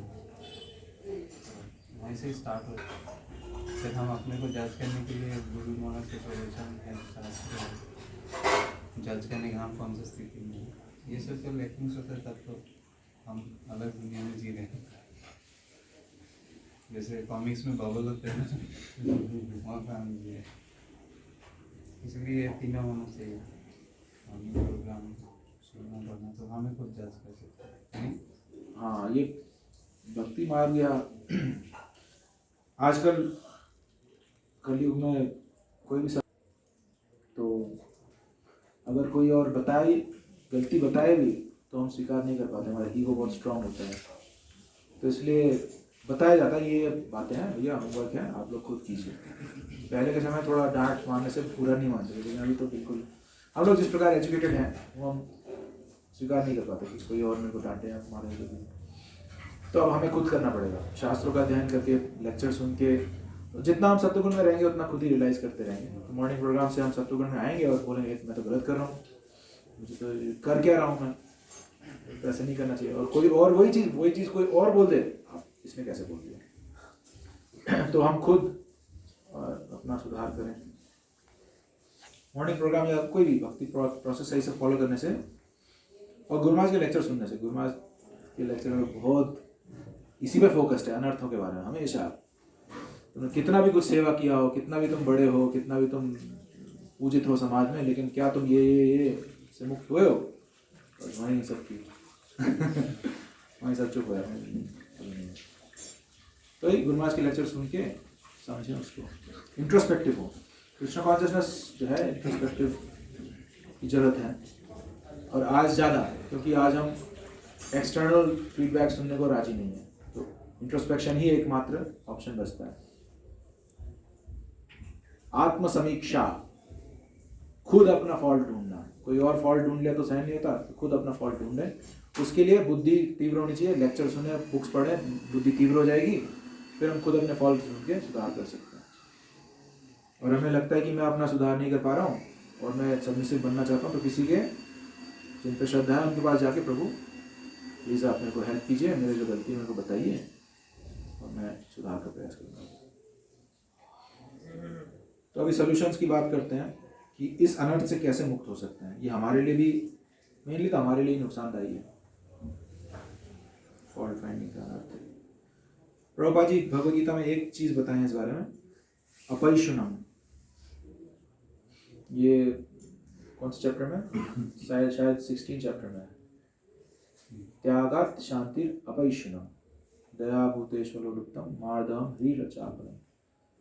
16 चैप्टर में या 13 चैप्टर में, सॉरी।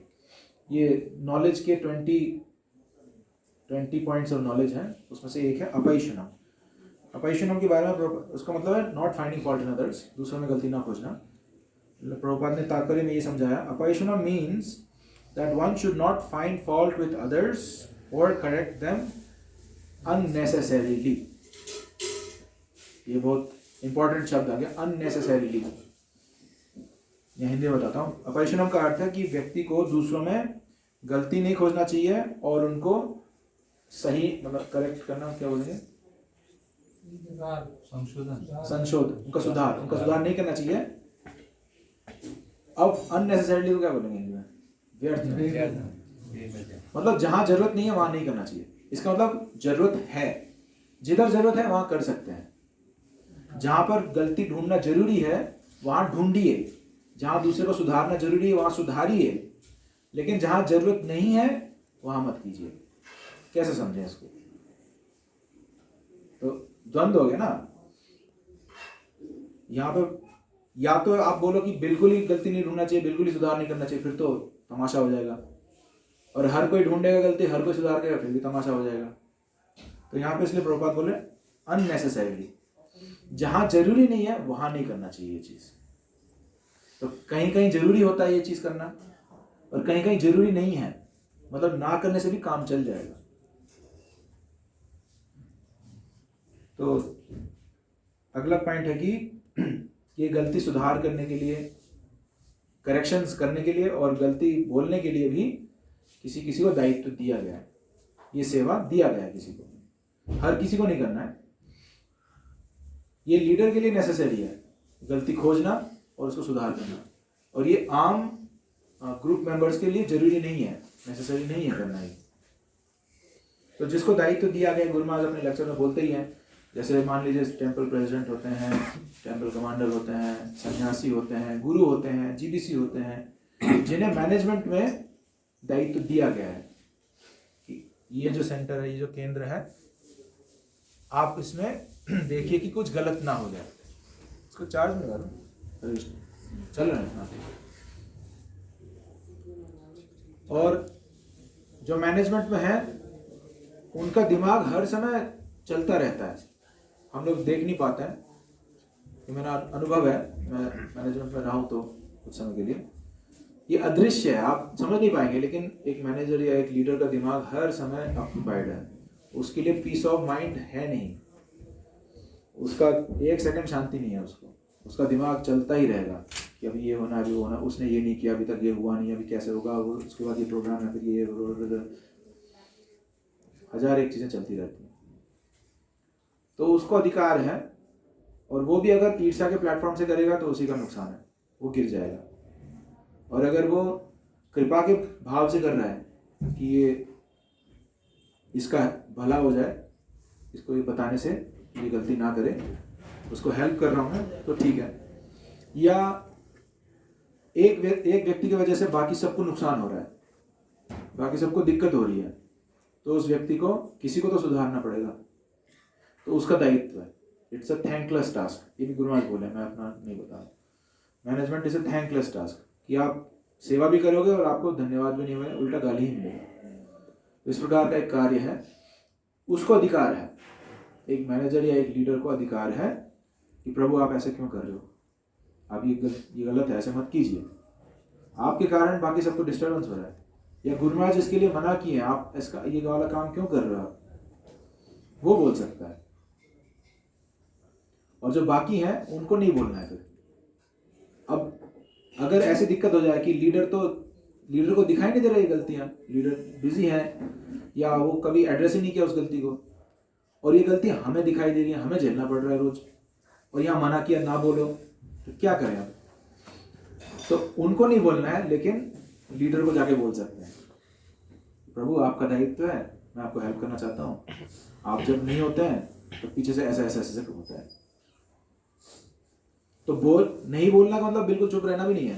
नहीं बोलना मतलब आप डायरेक्टली एड्रेस मत करो उसको, आप फॉल्ट को डायरेक्टली फाइंड मत करो और डायरेक्टली उसको सोल्यूशन मत करो, बल्कि जिसको दायित्व दिया गया था उसके पास जाके उनको रिपोर्ट कीजिए कि ऐसा ऐसा बात है।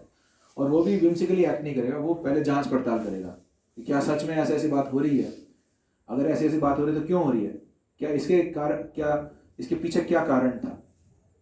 ताली एक हाथ से नहीं बजती, थोड़ा मैनेजमेंट कोर्स हो जा रहा है लेकिन दायित्व उसका है, और वो सारा कुछ पता करके और इंसाफ से उस गलती को एड्रेस करे।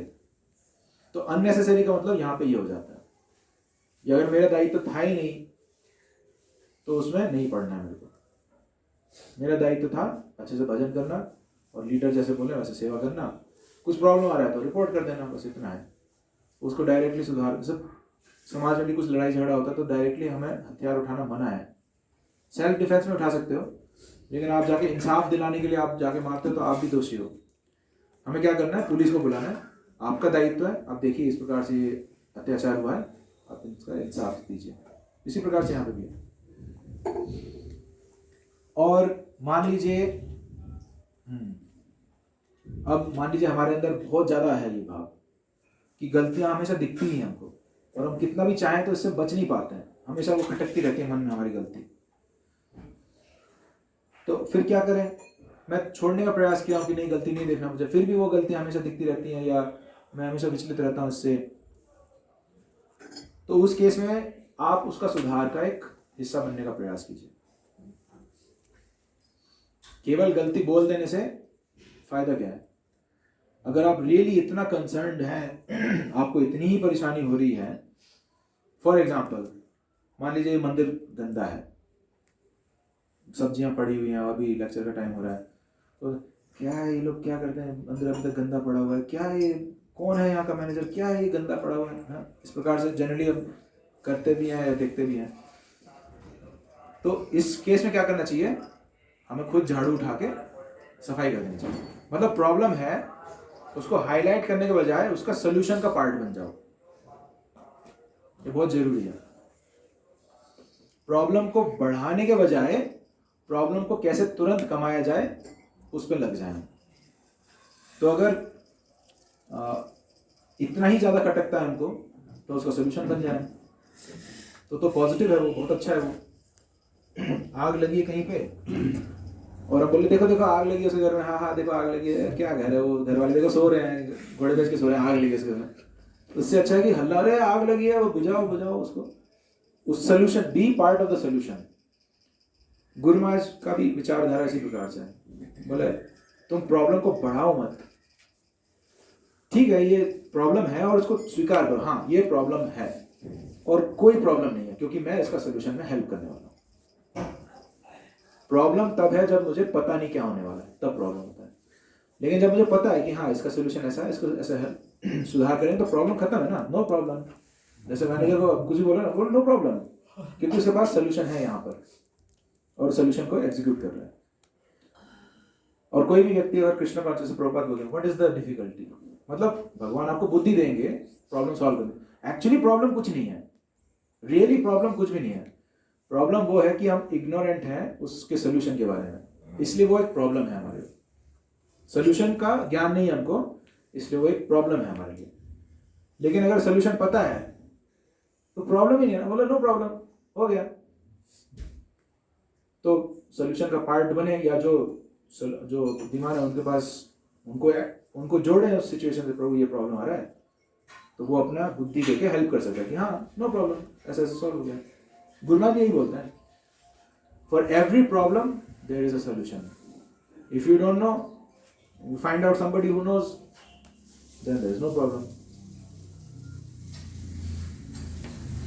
तो ये बहुत ही हेल्पफुल एडवाइस है, बहुत अच्छा है कि जैसे ही आपको कुछ प्रॉब्लम दिखता है उसको सॉल्व करने का प्रयास करें। उसको सॉल्व करने का प्रयास में ये हो सकता है कि मैं आप जाकर मैनेजर को बोल दें प्रभु ये प्रॉब्लम है, आप सॉल्व कर लो, वो भी एक सोल्यूशन हो गया। You are being part of, आप कम्युनिकेशन चैनल बन रहे हो। और अगर आप में उससे भी ज़्यादा सामर्थ्य है तो आप खुद उसमें हेल्प कीजिए, झाड़ू उठाइए, आप साफ कीजिए, हो गया प्रॉब्लम सॉल्व। लेकिन उसको बोला ये प्रॉब्लम है, देखो देखो प्रॉब्लम है, प्रॉब्लम प्रॉब्लम प्रॉब्लम, देखो आपको पता है ये प्रॉब्लम है, देखो प्रॉब्लम प्रॉब्लम प्रॉब्लम, तो आपने सॉल्व तो किया नहीं बल्कि उसको बढ़ा दिया उल्टा। समझ रहे हैं, इससे फायदा कुछ नहीं है। तो ये फॉल्ट फाइंडिंग से नुकसान हो रहा है। फॉल्ट दिख रहा है आप साफ कर दो, आप बनाओ सोल्यूशन। इसको यहाँ लोकल भाषा में जेड़ा बोले कुंडा खोले, बात यही है, जिसको प्रॉब्लम लग रहा है वही साफ कर दो उसको, वही। और इसको हम अभी गुरु महाराज बोलते हैं, जो ज्यादा हल्ला मचाता है ना, अरे ये ऐसा कर रहे हो, तो उसको बोलते हैं आइए हम तो जानते नहीं आप कितने महान हैं, आप कर दीजिए सॉल्व। तो करो, एक्चुअली करो, तो दिक्कत ही नहीं है, फिर प्रॉब्लम नहीं है। तो वही यही बात द्वारा कि प्रॉब्लम के ऊपर विचार नहीं करना चाहिए। जैसे मान लो कुछ प्रॉब्लम हो गया या कुछ फॉल्ट है, अरे ये बड़ा फॉल्ट है इसमें, ये कहीं गंदा है, ऐसे वैसे फॉल्ट है, या वो ना करके हाँ ये फॉल्ट है, चैप्टर क्लोज, ये फॉल्ट है, अब क्या किया जाए, कैसे हेल्प करें उसको। मान लो कोई भक्त है वो जप में सो रहा है, ये देखो जप में सोता है, तो उससे फायदा तो हुआ नहीं, कुछ अपराध और हो गया। ठीक है, ये भक्त को नींद आ रही है, जब में सो रहा है, ठीक है, हरे कृष्णा प्रभु थोड़ा उठिए, या उससे पूछ सकते हैं प्रभु शायद आपका रेस्ट नहीं हुआ कल, आपका तबीयत ठीक तो है, सोल्यूशन बनाओ। फॉल्ट फाइंड करने से फायदा नहीं है ना, सोल्यूशन सोचो। और ये हर व्यक्ति के लिए प्रोग्रेसिव मेंटालिटी रखना बहुत हेल्पफुल हो जाएगा। अगर हर व्यक्ति इस प्रकार का हो जाए कि प्रॉब्लम दिखते ही नेगेटिव साइड ना जाके सीधा पॉजिटिव साइड जाने लग जाए, ठीक है ये प्रॉब्लम कैसे सॉल्व किया जाए, सुनने से हमें एक आइडिया लग सकता है। आगे से जब भी आपको एक प्रॉब्लम दिखता है, आप ठीक है ये प्रॉब्लम है, ओके अब कैसे सॉल्व होगा, ये उस पर मेडिटेट करना शुरू कर दो, बजाय कि ये भक्त ऐसा है, ये तो गंदा है, ये तो ऐसे ही है, देखा है? वो तो नेगेटिव साइड, उससे फायदा होने वाला है नहीं, ना मेरा ना उसका। पॉजिटिव में जाने लगो, ठीक है ये भक्त बेचारा भक्त है ना, 16 माला करता है, 4 नियम पालन कर रहा है, माया से बच के आया है, तो कितना गुणगान कर सकते हैं भक्त का अगर चाहे तो। वो सब करके मन में अब कैसे हेल्प करें इसको, मुझे भी कृपा मिलेगी इसकी एग्जाम्पल। तो सोल्यूशन का पार्ट बने तो फॉल्ट फाइंडिंग वैसे ही सॉल्व हो जाएगा ना। कितना बड़ा सोल्यूशन है, फॉल्ट फाइंडिंग का सोल्यूशन आ गया ना। फॉल्ट दिख रहा है, उसका सोल्यूशन ढूंढो, हो गया, फॉल्ट फाइंडिंग खत्म हो गया। फिर गुरु महाराज एग्जाम्पल देते हैं कि 2 प्रकार के मक्खी होते हैं। 2 प्रकार के मक्खी होते हैं ना, एक साधारण मक्खी होता है और एक मधुमक्खी होता है। दोनों ही एक ही घर में प्रवेश करते हैं, लेकिन दोनों दूसरे दिशाओं में जाते हैं। मक्खी जो है वो सीधा बाथरूम की ओर या जहाँ कचरा है वहां पहुंच जाता है। वही घर है, वही मक्खी प्रजाति है, लेकिन वो पहुंचता है कचरे में। और जो मधुमक्खी है वो उसी घर में जाके वो ढूंढता है कहाँ शहद है, कहाँ पर फूल है, कहाँ पे अच्छा चीज है।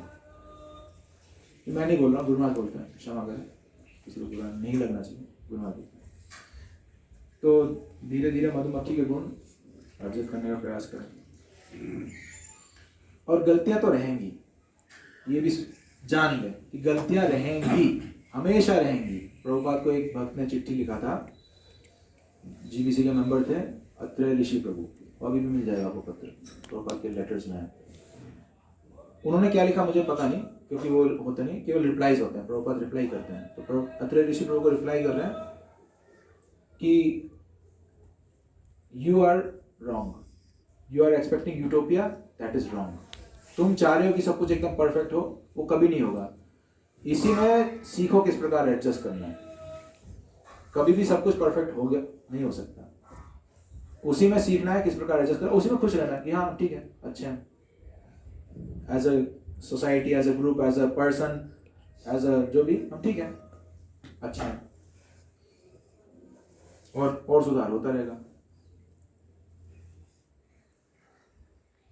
तो इस प्रकार से हनी बी का जो एग्जाम्पल है कि मधुमक्खी, भक्त में हमेशा अच्छाइयाँ भी होती हैं, बुराइयाँ भी होती हैं।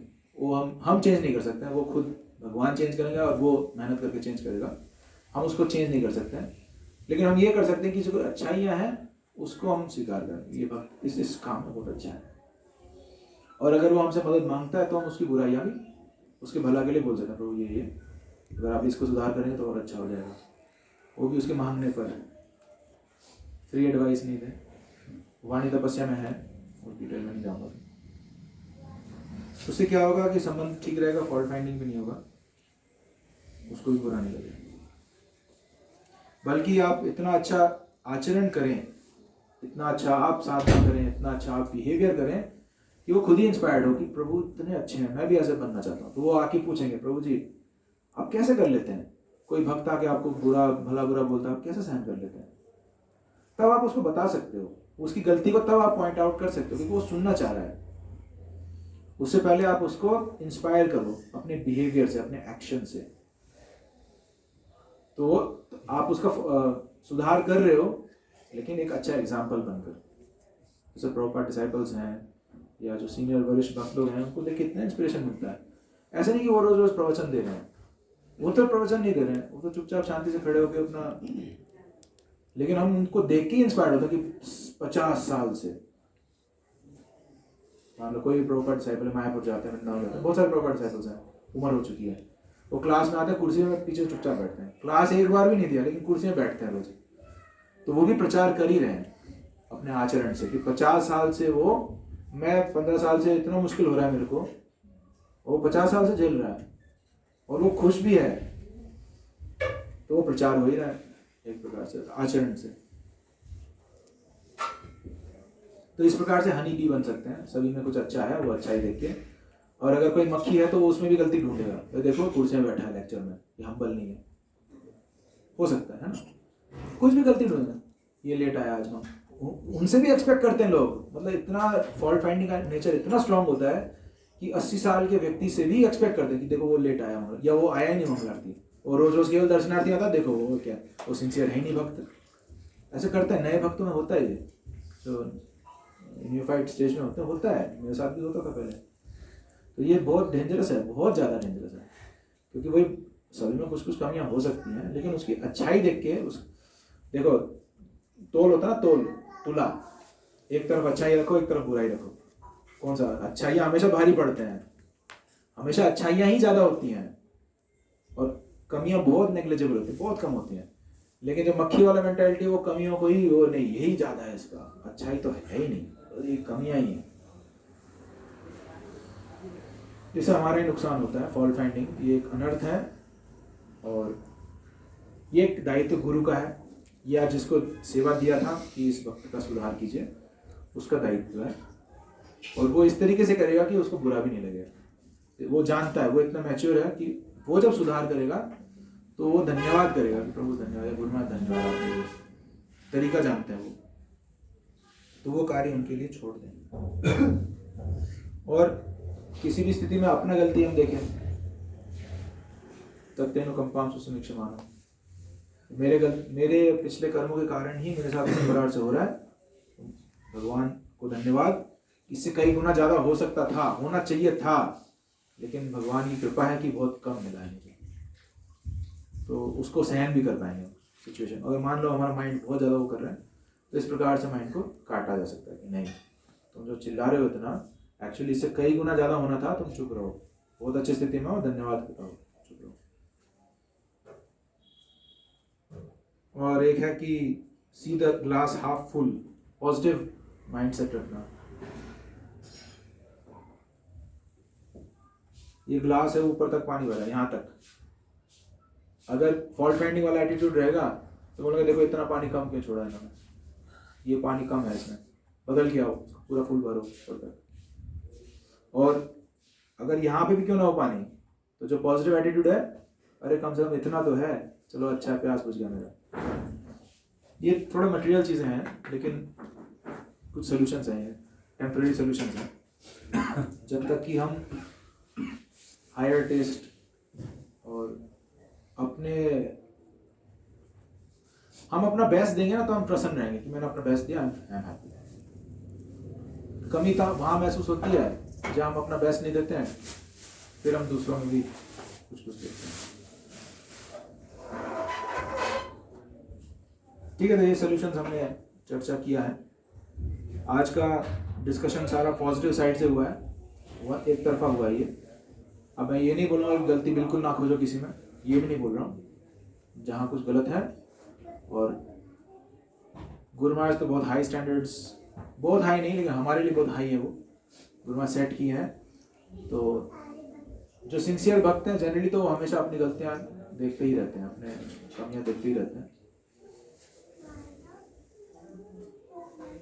और एक और चीज़ है कि एक साथ मिलकर हरि कथा करने से ये रिलेशंस भी अच्छे हो जाते हैं, फॉल्ट्स भी धीरे धीरे सुधार हो जाता है, इंस्पिरेशन मिलती है, या एक स्पिरिचुअल टेस्ट मिलता है, संग में शक्ति मिलती है, तो अच्छे से हम भक्ति जीवन का साधना भी अच्छे से कर पाते हैं।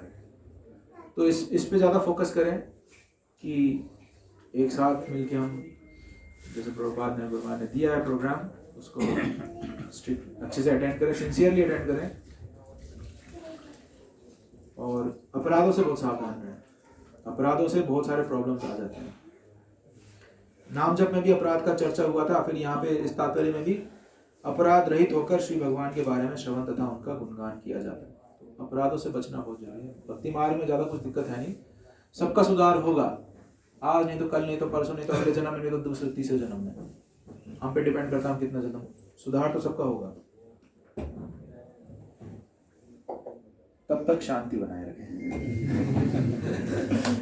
तब तक शांति से चलते हैं। और जिसको सुधरना नहीं भी है ना, उसको कितना भी धक्का हो रहा हो, वो नहीं सुधरने वाले। हम अपना, जैसे कई बार किसी को हम बोलते हैं और फॉलो नहीं करता, तो हम क्या बोलते हैं, ठीक है मत बोलो उसको, ऐसे करते हैं ना। तो एक वो समय भी आना चाहिए हमारे जीवन में या हमारे प्रयास में, एक सैचुरेशन पॉइंट आना चाहिए, ठीक है इससे ज़्यादा वो नहीं सुनना चाहता, नहीं बताना उसको फॉल्ट और फाइंड नहीं करना है, क्योंकि वो चाहता ही नहीं है आगे। तो अभी किसी का कोई प्रश्न है या इसमें कुछ ऐड करना चाहते हैं? मानता हूँ मैंने एक तरफा बोला है, केवल पॉजिटिव साइड बोला है। आइडियली गुरु महाराज थोड़ा नेगेटिव साइड में ज़्यादा बोलता है कि नेगेटिव चीज़ों से क्या अवॉइड करना चाहिए। मैंने आज थोड़ा सा पॉजिटिव साइड में बोला है कि कैसे हम फॉल्ट फाइंडिंग से, बहुत ज़रूरी है फॉल्ट फाइंडिंग से बचना, क्योंकि सबसे पहली बात कि हम कभी भी शांति में नहीं रहेंगे। अगर हम फॉल्ट फाइंडिंग के इसमें लत में जकड़ जाते हैं या फंस जाते हैं तो हम हमेशा हमेशा मेंटली अशांत ही रहेंगे। हमारे लिए भी बहुत, हमारे भक्ति जीवन के लिए, हमारे लिए नहीं, हमारे भक्ति जीवन के लिए खुद ये बाधक है, सेवा में भी बाधक है। जितना हमारे पास प्रोडक्टिविटी था उसका 30% जो है इस फॉल्ट फाइंडिंग से ऑक्यूपाई हो चुका है। अब केवल 70% प्रोडक्टिविटी बचता है हमारा सेवा के लिए। किसी कोई प्रश्न है? असीम कृष्ण प्रभु का भी कुछ टिप्पणी थी? हाँ, यस। हमारा नेचुरल मतलब मेरा है, मैं कुछ सिचुएशंस में देखा हूँ, एक सेल्फ डिस्ट्रक्टिव नेचर रहता है। मतलब मानो एक सोल्यूशन मिला है प्रॉब्लम का कि ये सोल्यूशन है, ऐसा ऐसा डील करना है। वो सोल्यूशन को फिर 100 और प्रॉब्लम्स ढूंढता हूँ मैं कि ये क्यों नहीं, ये ऐसे नहीं होगा, ऐसे नहीं होगा। मतलब नेगेटिविटी ज़्यादा होता है उधर। प्रॉब्लम नहीं है, खुद सोच के अनेसेसरली परेशान हो जाए। उसको क्या करना है? सरेंडर का मतलब है कि जो बोला गया वो करना। सरेंडर जब बोलता है सरेंडर करना, तो उसमें ये भी आता है कि ये एक्स्ट्रा नहीं सोचना है। मामेकम शरणम व्रज अहम ताम सर्वपापेभ्यो मोक्षयिष्यामि मा शुचः। जो शुचः शब्द है, क्या मतलब है इसका एग्जैक्ट? शुचः, मा शुचः, डरो मत या चिंता मत करो। इसमें से कौन सा एग्जैक्ट मतलब कौन सा है? भय मत करो। तो जैसे आपने बोला कि आपको सोल्यूशन मिला है लेकिन उसके ऊपर फिर से चिंता करने लगते हैं, तो वो नहीं करना है। आप सरेंडर करो, जो बोला गया सर्वधर्मान परित्यज्य माम एकम शरणं व्रज। भगवान जो बोले हैं या गुरु जो बोले हैं या सीनियर, जिस भी स्थिति में आप हो, अगर आप समझ जाओ उसको कीजिए। सोल्यूशन दिया गया है, उस सोल्यूशन को अप्लाई कीजिए। आप जो बोले हो कि अप्लाई करने से पहले ही आप उसमें कंफ्यूज हो जाते हो, वो नहीं करना है। आप तुरंत अप्लाई कीजिए, उसको ब्लाइंडली अप्लाई कीजिए। उसके बाद यदि कुछ प्रॉब्लम आता है आप दोबारा पूछिए। That is the solution of आपने जो पूछा। फॉर एग्जाम्पल, आपको बोला गया सब्जियां काटने। अब कई लोग क्या करते हैं, कितना सब्जी काटूं, अगर ज़्यादा काटूंगा तो ज़्यादा हो जाएगा और इतना ज़्यादा नहीं कटना चाहिए, उसी में उलझ लगते हैं। आप सब्जियां काटो, या तो पूछ सकते हो कितने सब्जी काटनी, या तो वो जो आप जिसने बोला सब्जी काटो वो आपको ऑब्जर्व कर रहे हैं और टाइम आने पर बोला अब रुक जाओ और मत काटो।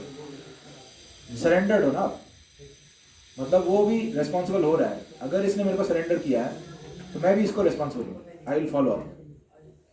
तो वो चिंता छोड़ देनी चाहिए, क्या होगा क्या नहीं होगा, कैसे होगा, अगर नहीं हुआ तो, यही तो चिंताएं होती है ना। तो ये हमें पता होना चाहिए कि माँ सुचा, डरो मत, अहम त्वाम सर्वपापेभ्यो। भगवान बोले अगर तुम मेरे को सरेंडर करते हो मैं तुम्हें सारा जिम्मेदारी लेता हूँ। इसी प्रकार से अगर आप किसी के कहने पर, गुरु महाराज के कहने पर कुछ कार्य कर रहे हो, तो अगर अब आपको चिंता करने की जरूरत नहीं है, गुरु महाराज चिंता करेंगे। और गुरु का काम इसलिए हैवी होता है कि गुरु महाराज को चिंता करना पड़ता है कि इन लोगों का सारा कैसे होगा, इनके लोग खाना पीना कैसे होगा, इन लोगों का रहने का क्या होगा, इन लोगों का फ्यूचर जब बूढ़े हो जाएंगे तो कोई पूछेगा नहीं, फिर उस समय क्या होगा इन लोगों का। ऑलरेडी सोच रहे हैं गुरु महाराज, सोच के देख ही रहे हैं, कुछ सुविधाएं बना रहे हैं भक्तों के लिए। दिक्कत वहाँ आती है जब हम भी सोचने लगते हैं और गुरु महाराज भी सोचने लगते हैं, फिर हमारा प्लान ऐसा है, गुरु महाराज का प्लान ऐसा है, दिक्कत वहाँ आ जाती है। तो नहीं सोचना है इतना, लेकिन बुद्धू भी नहीं बनना है, कॉमन सेंस रखते हुए वो सेवा करना है। उसके बाद यदि कुछ प्रॉब्लम फिर से आ जाए तो नो प्रॉब्लम, फिर से पूछो, फिर से सोल्यूशन लो, फिर से सॉल्व करो उसको। सो सरेंडर करना है, बेसिकली मोर सरेंडर करना है। जो बोला गया जस्ट डू इट। गुरु ही बोलते हैं जो बोला गया जस्ट डू इट। गुरु जब बोलते हैं तो उसमें आध्यात्मिक शक्ति होती है। हाँ, क्वेश्चन है या कमेंट है? अगर कमेंट है तो माइक दे देता हूँ। सुनाई नहीं दे रहा सबको?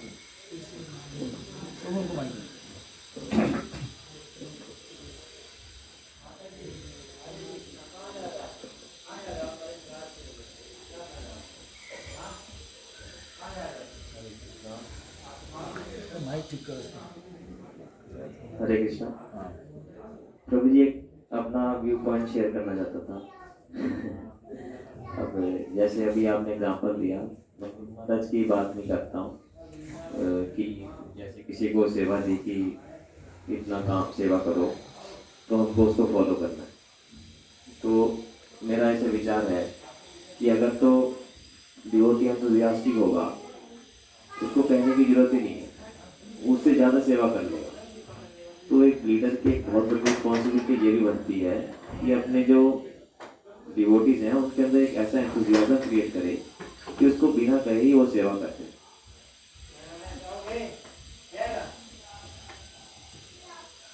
मेरा एक पॉइंट है, आई होप मतलब एक ऐसा कोई management तो है नहीं। सभी स्टेक होल्डर सभी साथ मिलकर चल रहे हैं। कोई किसी का रिप्रेजेंटेटिव तो है लेकिन कोई ऐसा लीडर नहीं है, वो गाइड कर रहा है सबको, इंस्पायर कर रहा है। हाँ, ये बहुत अच्छा वर्ड है, इंस्पायर करना, कंट्रोल नहीं, इंस्पायर। तो सभी मिलकर ये जब फीलिंग आएगी कि हम सभी मिलकर एक ऑब्जेक्टिव के लिए काम कर रहे हैं और एक सीनियर डिवोटी को इंस्पायर कर रहा है, तो दे फील दैट ये हमारी ही चीज़ है इसलिए हमको करना है। ओनरशिप लेते हैं इस चीज़ की, ओनरशिप लेते हैं।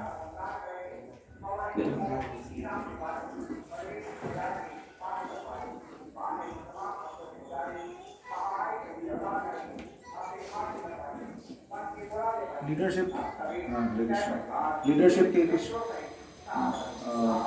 प्रिंसिपल्स हैं और कुछ प्रिंसिपल्स हैं। अगर लीडरशिप का प्रिंसिपल है, प्रभुपाद जी ने किया ये काम, ये कार्य प्रभुपाद जी ने किया, गुरु महाराज भी करते हैं और बोलते भी हैं। मैनेजमेंट में पढ़ा जाता है, प्रभुपाद जी बोले हैं कि ownership turn sand into gold. Ownership turn sand into gold. अगर आपका है तो बहुत इंपॉर्टेंट है वो, अगर आपका नहीं है ठीक है, खराब होने तो क्या होगा, मेरा तो है ही नहीं। तो लीडर का कार्य है, जैसे गुरु महाराज हैं, गुरु महाराज हमें हर चीज़ में कंट्रोल नहीं करते हैं, हमें बेसिक्स सिखा दिए, एक गाइडलाइंस दिए हैं, उसके बाद हमें एक दायित्व दिए हैं, ये दायित्व तुम्हारा है, कैसे करोगे तुम जानो, ये तुम्हारा है। जब हमें लगता है कि मेरा है, हाँ अब मेरा है, अगर नहीं हुआ तो बदनामी हो जाएगी, मुझे अच्छे से करना है। अभी हम लोग बहुत ज़्यादा ईगो और बॉडली प्लेटफॉर्म पे हैं, इसलिए ओनरशिप जरूरत है। बिना ओनरशिप का हम उसको नहीं कर पाते ठीक से, मतलब जस्टिस नहीं कर पाते उस कार्य को। You are responsible. अगर ये सक्सेसफुल हुआ तो तुम्हें क्रेडिट मिलेगा, और ये फेल हुआ तो तुम्हारा नुकसान, मतलब तुम्हारा नाम पता। तो ये जरूरी है, इसको बोलते हैं delegation, delegation of authority. Prabhupada ने किया था ये, और प्राइवेटली भी बोला। किसी ने पूछा प्रभुपाद को, प्रभुपाद आपने इसको क्यों सन्यासी बनाया, ऐसे लोगों को क्यों बनाया, ये तो 2 साल 4 साल कोडिमठ के गुरु भाई को क्या आप क्यों बना रहे हैं, इनको सन्यासी क्यों बना। प्रभुपाद बोले ना, ये पोजीशन नहीं देने से काम नहीं करेंगे, फिर इंस्पिरेशन नहीं आएगा इनको। तो इसको समझना चाहिए जो लीडरशिप में है। अगर आपने लीडरशिप से प्रश्न पूछा या टिप्पणी दिया है, तो जो भी लीडरशिप में है, आप किसी को कंट्रोल नहीं कर सकते हैं। भगवान भी किसी को कंट्रोल नहीं करते हैं, कर सकते हैं भगवान, लेकिन करते नहीं हैं, क्योंकि हम लोग लिविंग बीइंग्स हैं, हम लोग मशीन्स नहीं हैं कि आप कंट्रोल कर सकते हो। लिविंग चीज को आप कंट्रोल नहीं कर सकते। इंडिपेंडेंस उसमें एक क्वालिटी है। तो भगवान भी हमको जबरदस्ती कंट्रोल नहीं कर रहे हैं, हमें फ्रीडम दिए हैं और साथ में इंस्पायर कर रहे हैं। भक्तों को भेज के, ग्रंथों को ज्ञान देके इंस्पायर कर रहे हैं कि इससे काफी गुना अच्छा हो सकता है तुम्हारे साथ, क्यों तुम बुरा वाला चुन रहे हो, अच्छा वाला चुन लो। इंस्पायर कर रहे हैं। तो एक आइडियल लीडर वो है जो दूसरों को खड़ा करता है, अपना भार जो है वो दूसरों पे भी थोड़ा सा आगे बढ़ाता है। उनको भी प्रभुपाद इसको बोल देते हैं इंडिपेंडेंटली थॉटफुल। प्रभुपाद बोले, I want my disciples to be independently thoughtful. भेड़ चाल नहीं कि ऐसे ही बोला बस ऐसे ही करना है, गड्ढा है सभी गिर रहे हैं तो मैं मुझे भी गिरना ही है, बस बोला गया, ऐसा नहीं। समझदार भी बनना है, आज्ञाकारी भी बनना है, लेकिन समझदार भी बनना है। और भगवान, जो गुरु महाराज कई बार बोलते हैं, do something wonderful for Krishna, भगवान के लिए कुछ सुंदर सा कुछ करके दो, इंस्पायर्ड होके। तो जहां पर कंट्रोलिंग भावना रहेगा वहां पर इंस्पिरेशन को आप दबा रहे हैं। फॉर एग्जाम्पल, अगर मान लीजिए आज कुकिंग का सेवा किसी एक भक्त को दिया गया, उसका एक इंस्पिरेशन है कि आज मैं साउथ इंडियन प्रसाद खिलाऊंगा भक्तों को। अगर आप उस इंस्पिरेशन को रोकोगे कि नहीं नहीं प्रभु साउथ इंडियन नहीं खिलाना है, यहाँ पूरी हलवा बनना चाहिए, ये वो अगर कर भी देगा लेकिन आधे मन से करेगा या 25% मन से करेगा, क्योंकि उसका इंस्पिरेशन नहीं था। ये तो आपका इंस्पिरेशन है, आप जबरदस्ती मेरे से करवा रहे हो उस इंस्पिरेशन। तो इतना थोड़ा सा रूम फॉर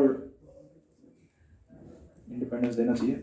और अगर रियली ब्लंडर हो रहा है तो उसको डायरेक्टली ना काट के धीरे धीरे धीरे सटल तरीके से इष्ट गोष्ठी के माध्यम से, ग्रुप डिस्कशंस के माध्यम से धीरे धीरे उसको अवेयर करें कि प्रभु आप, इंस्पिरेशन तो है साउथ इंडियन, लेकिन यहाँ किसी का भी इच्छा नहीं था खाने का, या आपका ही इंस्पिरेशन था। उसको बोध होना चाहिए कि अरे तो सब लोग टॉर्चर हो रहे हैं इस कारण से, वो खुद ही समझ जाए और खुद ही। तो ये सटल तरीके से क्या बोलें, एक सभ्य तरीके से किया जाना चाहिए ये कार्य। एकदम रफ एंड टफ तरीके से करेंगे तो उससे क्या बोलते हैं, उल्टा इंस्पायर का उल्टा डिस्करेज हो जाता है। तो ठीक है फिर तुम करो, मैं नहीं करूँगा, तो मैनेजमेंट और ज़्यादा मुश्किल हो जाता है। तो कुछ बोलना चाहते, आप कुछ बोलना चाहते? कुछ रिस्पॉन्सिबिलिटी विदाउट ऑनरशिप, मतलब ऑनरशिप नहीं है फिर भी बंदा रिस्पॉन्सिबल है, क्योंकि उसको लगता है कि ये मैं अपने गुरु के लिए या अपने भगवान के लिए, अपने मतलब उनके रिप्रेजेंटेटिव के लिए कर रहा हूँ विदाउट ऑनरशिप। ऑनरशिप नहीं दिया फिर भी कर रहा हूँ। वॉलंटरी सेवा की बात कर रहे हैं, तो वॉलंटरी सेवा से होगा, एंथुसियाज्म होगा, एक पॉजिटिव स्पिरिट, एनवायरनमेंट अच्छा होना चाहिए, तो आदमी को केवल वॉलंटरी स्पिरिट पे डिपेंड नहीं कर सकते हम, क्योंकि उससे काम खराब हो जाएगा। कि हमने सोचा कि सब लोग उत्साहित हैं, लेकिन एक्चुअली 2 ही लोग उत्साहित थे। तो इसलिए वॉलंटरी स्पिरिट की आशा करते हुए एक बेसिक मैनेजमेंट स्ट्रक्चर होना चाहिए कि प्रभु जी आपका ये सेवा है, आपका ये सेवा है। अगर ये इसके अलावा भी करना चाहें तो आप वेलकम है, लेकिन एटलीस्ट इतना तो जब कलेक्टिव लेवल पे हो जाता तो इस प्रकार से बोलना चाहिए। मैं जैसे मैं भी एक क्वेश्चन पूछना चाहता था, जैसे हॉलिस्टिक क्वेश्चन मिलते हैं। आपने प्रभु जी पहले तो बहुत धन्यवाद, आपने बड़े प्रैक्टिकल टिप्स दे के काफ़ी सारे फॉल्ट फाइंडिंग के ऊपर करेक्शन, मतलब काफ़ी चीज़ें बता दी है। जैसे हम लोग रोज़ पढ़ते हैं, हम लोग जानते हैं कि हम लोग तो छोटे ही हैं सब लोग, और भक्ति स्टार्ट ही किया है अभी सब हम, स्पेशली मैंने आपको ऐसे लगता है, कई लोगों को ऐसे भूल जाते हैं स्टार्ट किया है। तो कभी कोई अगर कोई मेरे को जैसे प्रैक्टिकल है, जैसे परसों किसी ने अच्छा बोला तो मेरे को बहुत अच्छा लगा, और कल किसी ने तो मुझे बहुत ही अजीब लगा, अरे क्या, फिर मैं उसको एक्सप्लेन करने लगा प्रभु ऐसा नहीं ऐसा ऐसा।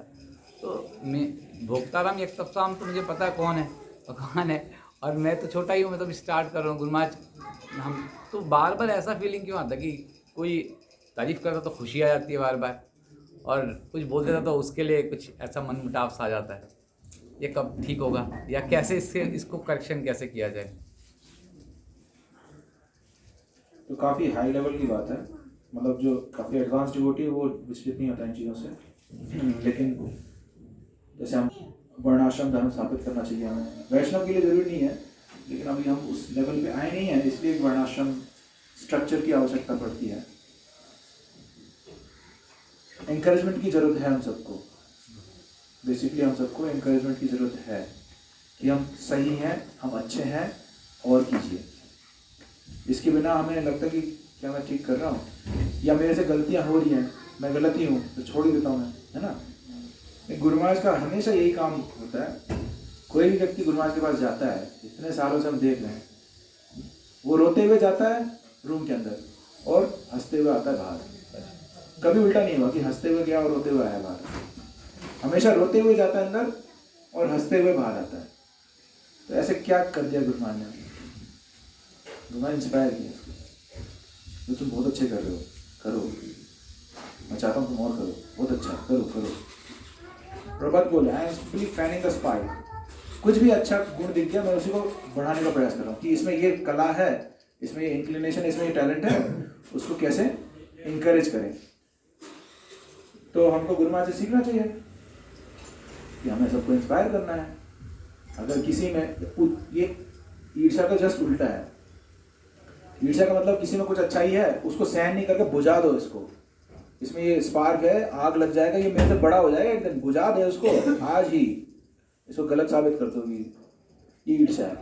और इसका ठीक उल्टा है कि ये आग लगने का पूरा चांस है, थोड़ा आग लगा देते हैं कि कृष्ण की सेवा में आग लगा दे।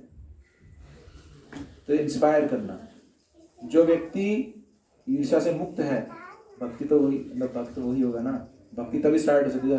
परमो निर्मत्सराणां सदा, ये भागवतम किसके लिए है? जो मात्सर्य से निर्मत्सराणां सदा।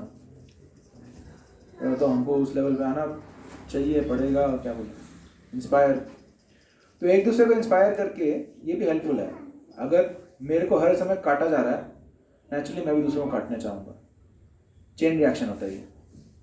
अगर हर जगह मेरे को काटा गया, मेरे साथ अन्याय हुआ हर जगह, मौका मिलते मैं भी अन्याय करूँगा दूसरों के साथ। जिन दुनिया ने मेरे को जीने नहीं दिया, मैं भी किसी को जीने नहीं दूंगा, नेचुरल है, स्वाभाविक है।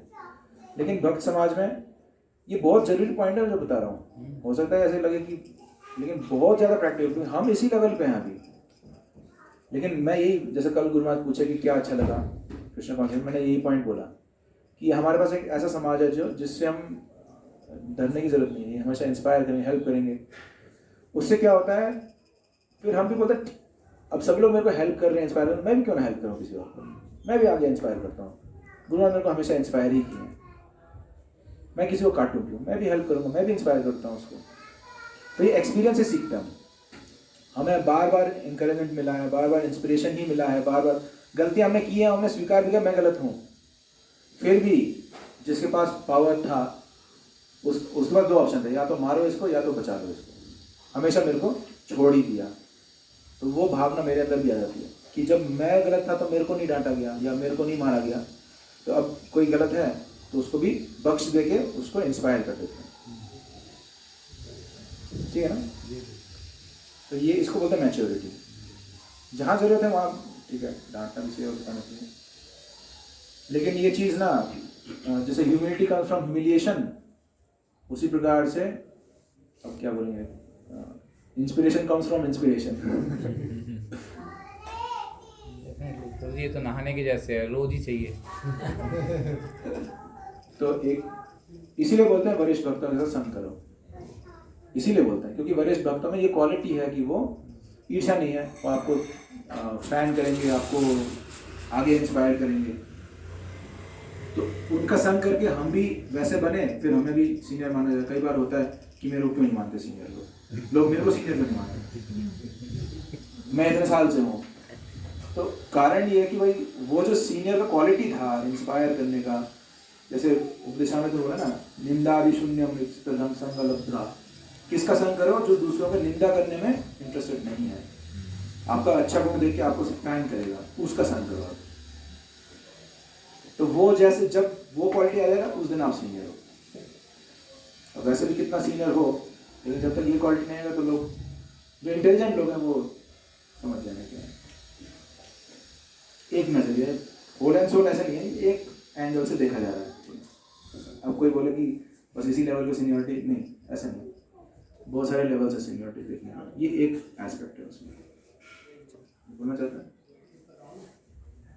अपना ज्ञान, अपना अनुभव शेयर करना चाहते हैं देवाशीष लोग। मैनेजमेंट गुरु बोलते बहुत टफ जॉब है, और आप देखे भी हैं, आपने भी देखा है और मैं भी कभी कभी देखना पड़ रहा है। मैं चाहता हूँ सब देखें एक बार, सब सेम पेज में आए। हाँ सही बात है। अरे किया क्या जाए, जैसे बातें बहुत बढ़िया हैं, शास्त्र की बातें हैं, इंटेलिजेंट व्यक्ति के लिए हैं, और जो आत्मसमीक्षा करे। लेकिन परिस्थिति ऐसी आती है कि जो कार्य कर सकते हैं, योग्य भी हैं, वो करना नहीं चाहते। जो नहीं कर सकते हैं वो बेचारे आगे बढ़ जाते हैं। तो कई बार तो क्या कैसे संभव होगा कि अच्छा सब टाइम पे चाहिए, बढ़िया चाहिए, सब कुछ जो अच्छा है वो मुझे ऑफर होना चाहिए। ईश्वर हो हम भोगी, वो वाला सिस्टम है क्या? तो वो तो असुर के लक्षण है। मैंने किया क्या जाए, असुर के लक्षण हो वैसे, लेकिन प्रैक्टिकली ऐसा है। 9 बजे प्रसाद क्यों नहीं हुआ, लेकिन इधर अगर बोला जाए कि कोई कृपया कटिंग है। इंस्पिरेशन दे तो कृपया वहाँ पे भगवान की एक सेवा चल जाइए, कोई नहीं आएगा। फिर अभी हम कोई- फॉल्ट फाइंडिंग की तरफ नहीं जाएंगे। क्या क्वेश्चन क्या था?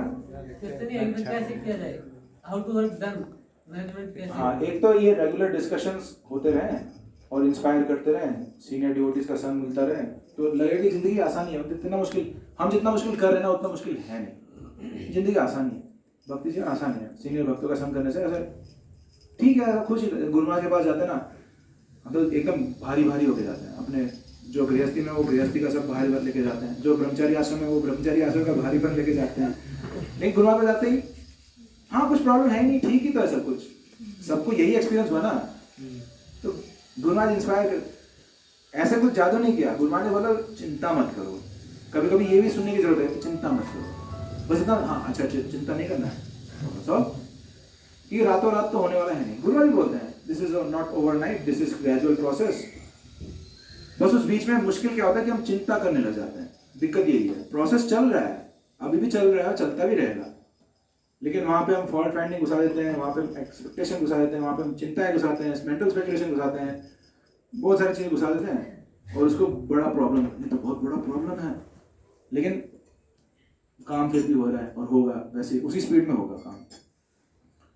तो एक तो ये है कि अच्छा अंडरस्टैंडिंग रखते हुए संबंध अगर हमारा अच्छा हो जाए तो प्रॉब्लम वैसे ही सॉल्व हो जाता है। फॉल्ट फाइंडिंग नहीं होने से इंकरेज, हाँ प्रभु अच्छे कर रहे हैं, ठीक है प्रसाद लेट हो गया लेकिन सुबह से मेहनत कर रहे हैं भक्तों, कोई बात नहीं, अच्छा है मैनेजमेंट कर रहे हैं लोग।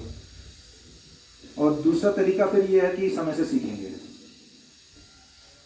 और अगर समय से भी सीख गया तो बहुत भला है उसका, मतलब बहुत फायदा होगा, क्योंकि कई लोग नहीं भी सीखते। समय बहुत बड़ा टीचर होता है, तो प्रैक्टिकल बात है, समय से हर कोई सीख जाता है। हर किसी को स्थितियों से गुजरना पड़ता है। जैसे मान लो बड़ा होता है व्यक्ति, फिर शादी होता है, बच्चे होते हैं, तो उसको समझदार, हाँ अब समझदार है क्योंकि वो गुजरा है उन सब सिचुएशन से, वो सीखा है, देखा है। हाँ तो इसी प्रकार से सबको समय की आवश्यकता है, सबको समय की आवश्यकता है, वो समय देना भी चाहिए बच्चों। उससे पहले यदि एक्सपेक्ट करें कि क्यों नहीं मैच्योर बनाई है, वो भी ओवर एक्सपेक्टेशन में माना जाएगा। समय दो सबको, समय से सब सीखेंगे, और सीखने के बाद सब एक साथ मिलके कोऑपरेट यदि कर पाए, that is the success, that is the success of our learning, कि हम सीख चुके हैं और सब कोऑपरेट करके गुरु महाराज के लिए, प्रभुपाद के लिए कुछ मिलके कर रहे हैं, ये हमारा सीखने का फायदा हो गया। और अगर सब कोई सब कुछ सीखने के बाद भी ये नहीं कर पा रहे हैं तो फिर तो सीखने का भी कोई फायदा हुआ नहीं। सीख तो गए सब, लेकिन उसको फायदा नहीं कर पाए। तो अभी लर्निंग फेज है, सभी लोग लर्निंग कर रहे हैं, और जो सीख चुका है वो कोऑपरेट करने को राजी होना चाहिए, तैयार होना चाहिए। सब कोऑपरेट करके गुरु महाराज के लिए कुछ वंडरफुल ऑफरिंग दें। असीम प्रभु मेरी एक रिक्वेस्ट है नीलाचल गुरु कि ये अभी रथ यात्रा का इतना बड़ा प्रोग्राम हो रहा है और भी हुआ है, करनाल में भी हो रहा है, तो इसके बाद लास्ट में एक बारी जो भी भक्त इतनी मेहनत कर रहे हैं, सारे सेवा कर रहे हैं, उनके लिए अप्रिसिएशन कुछ होनी चाहिए। वैसे ही बस चाहे वर्ड्स से ही हो ना, कि ऐसा कुछ प्रोग्राम हम मिलकर करें जिसमें सबको ऐसे अप्रिशिएट करें कि भाई तुमने इतना अननोइंगली, हमको पता भी नहीं है, बैकग्राउंड में इतना सेवा किया, उन्होंने सबने किया, तो एक अप्रिसिएशन का एक प्रोग्राम होना चाहिए इसके बाद, जिसमें सब भक्तों को अप्रिशिएट किया जाए, जिसने बड़ी मेहनत करी, सबने ही करी, किसी ने ज़्यादा भी करी है। तो ये बहुत इंपॉर्टेंट भक्ति का मेरे को लगता है कि बहुत ही ज़्यादा इम्पोर्टेंट है। बहुत अच्छा है, हर जगह होता है। संडे प्रोग्राम के साथ उसके नेक्स्ट डे संडे प्रोग्राम है, उसी के साथ इनकॉर्पोरेट कर देते हैं, बहुत अच्छा। भगवान भी करते हैं, सारे भक्त लोग भी हैं, और गुरु महाराज भी करते हैं।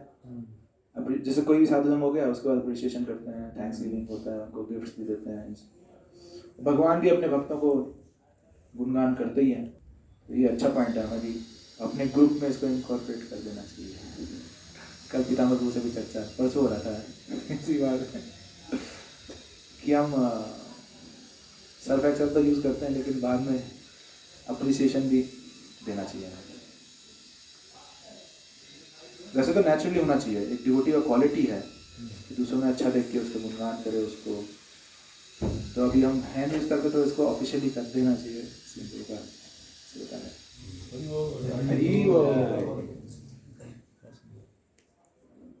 कृष्ण माधव की जय। महाराज की जय।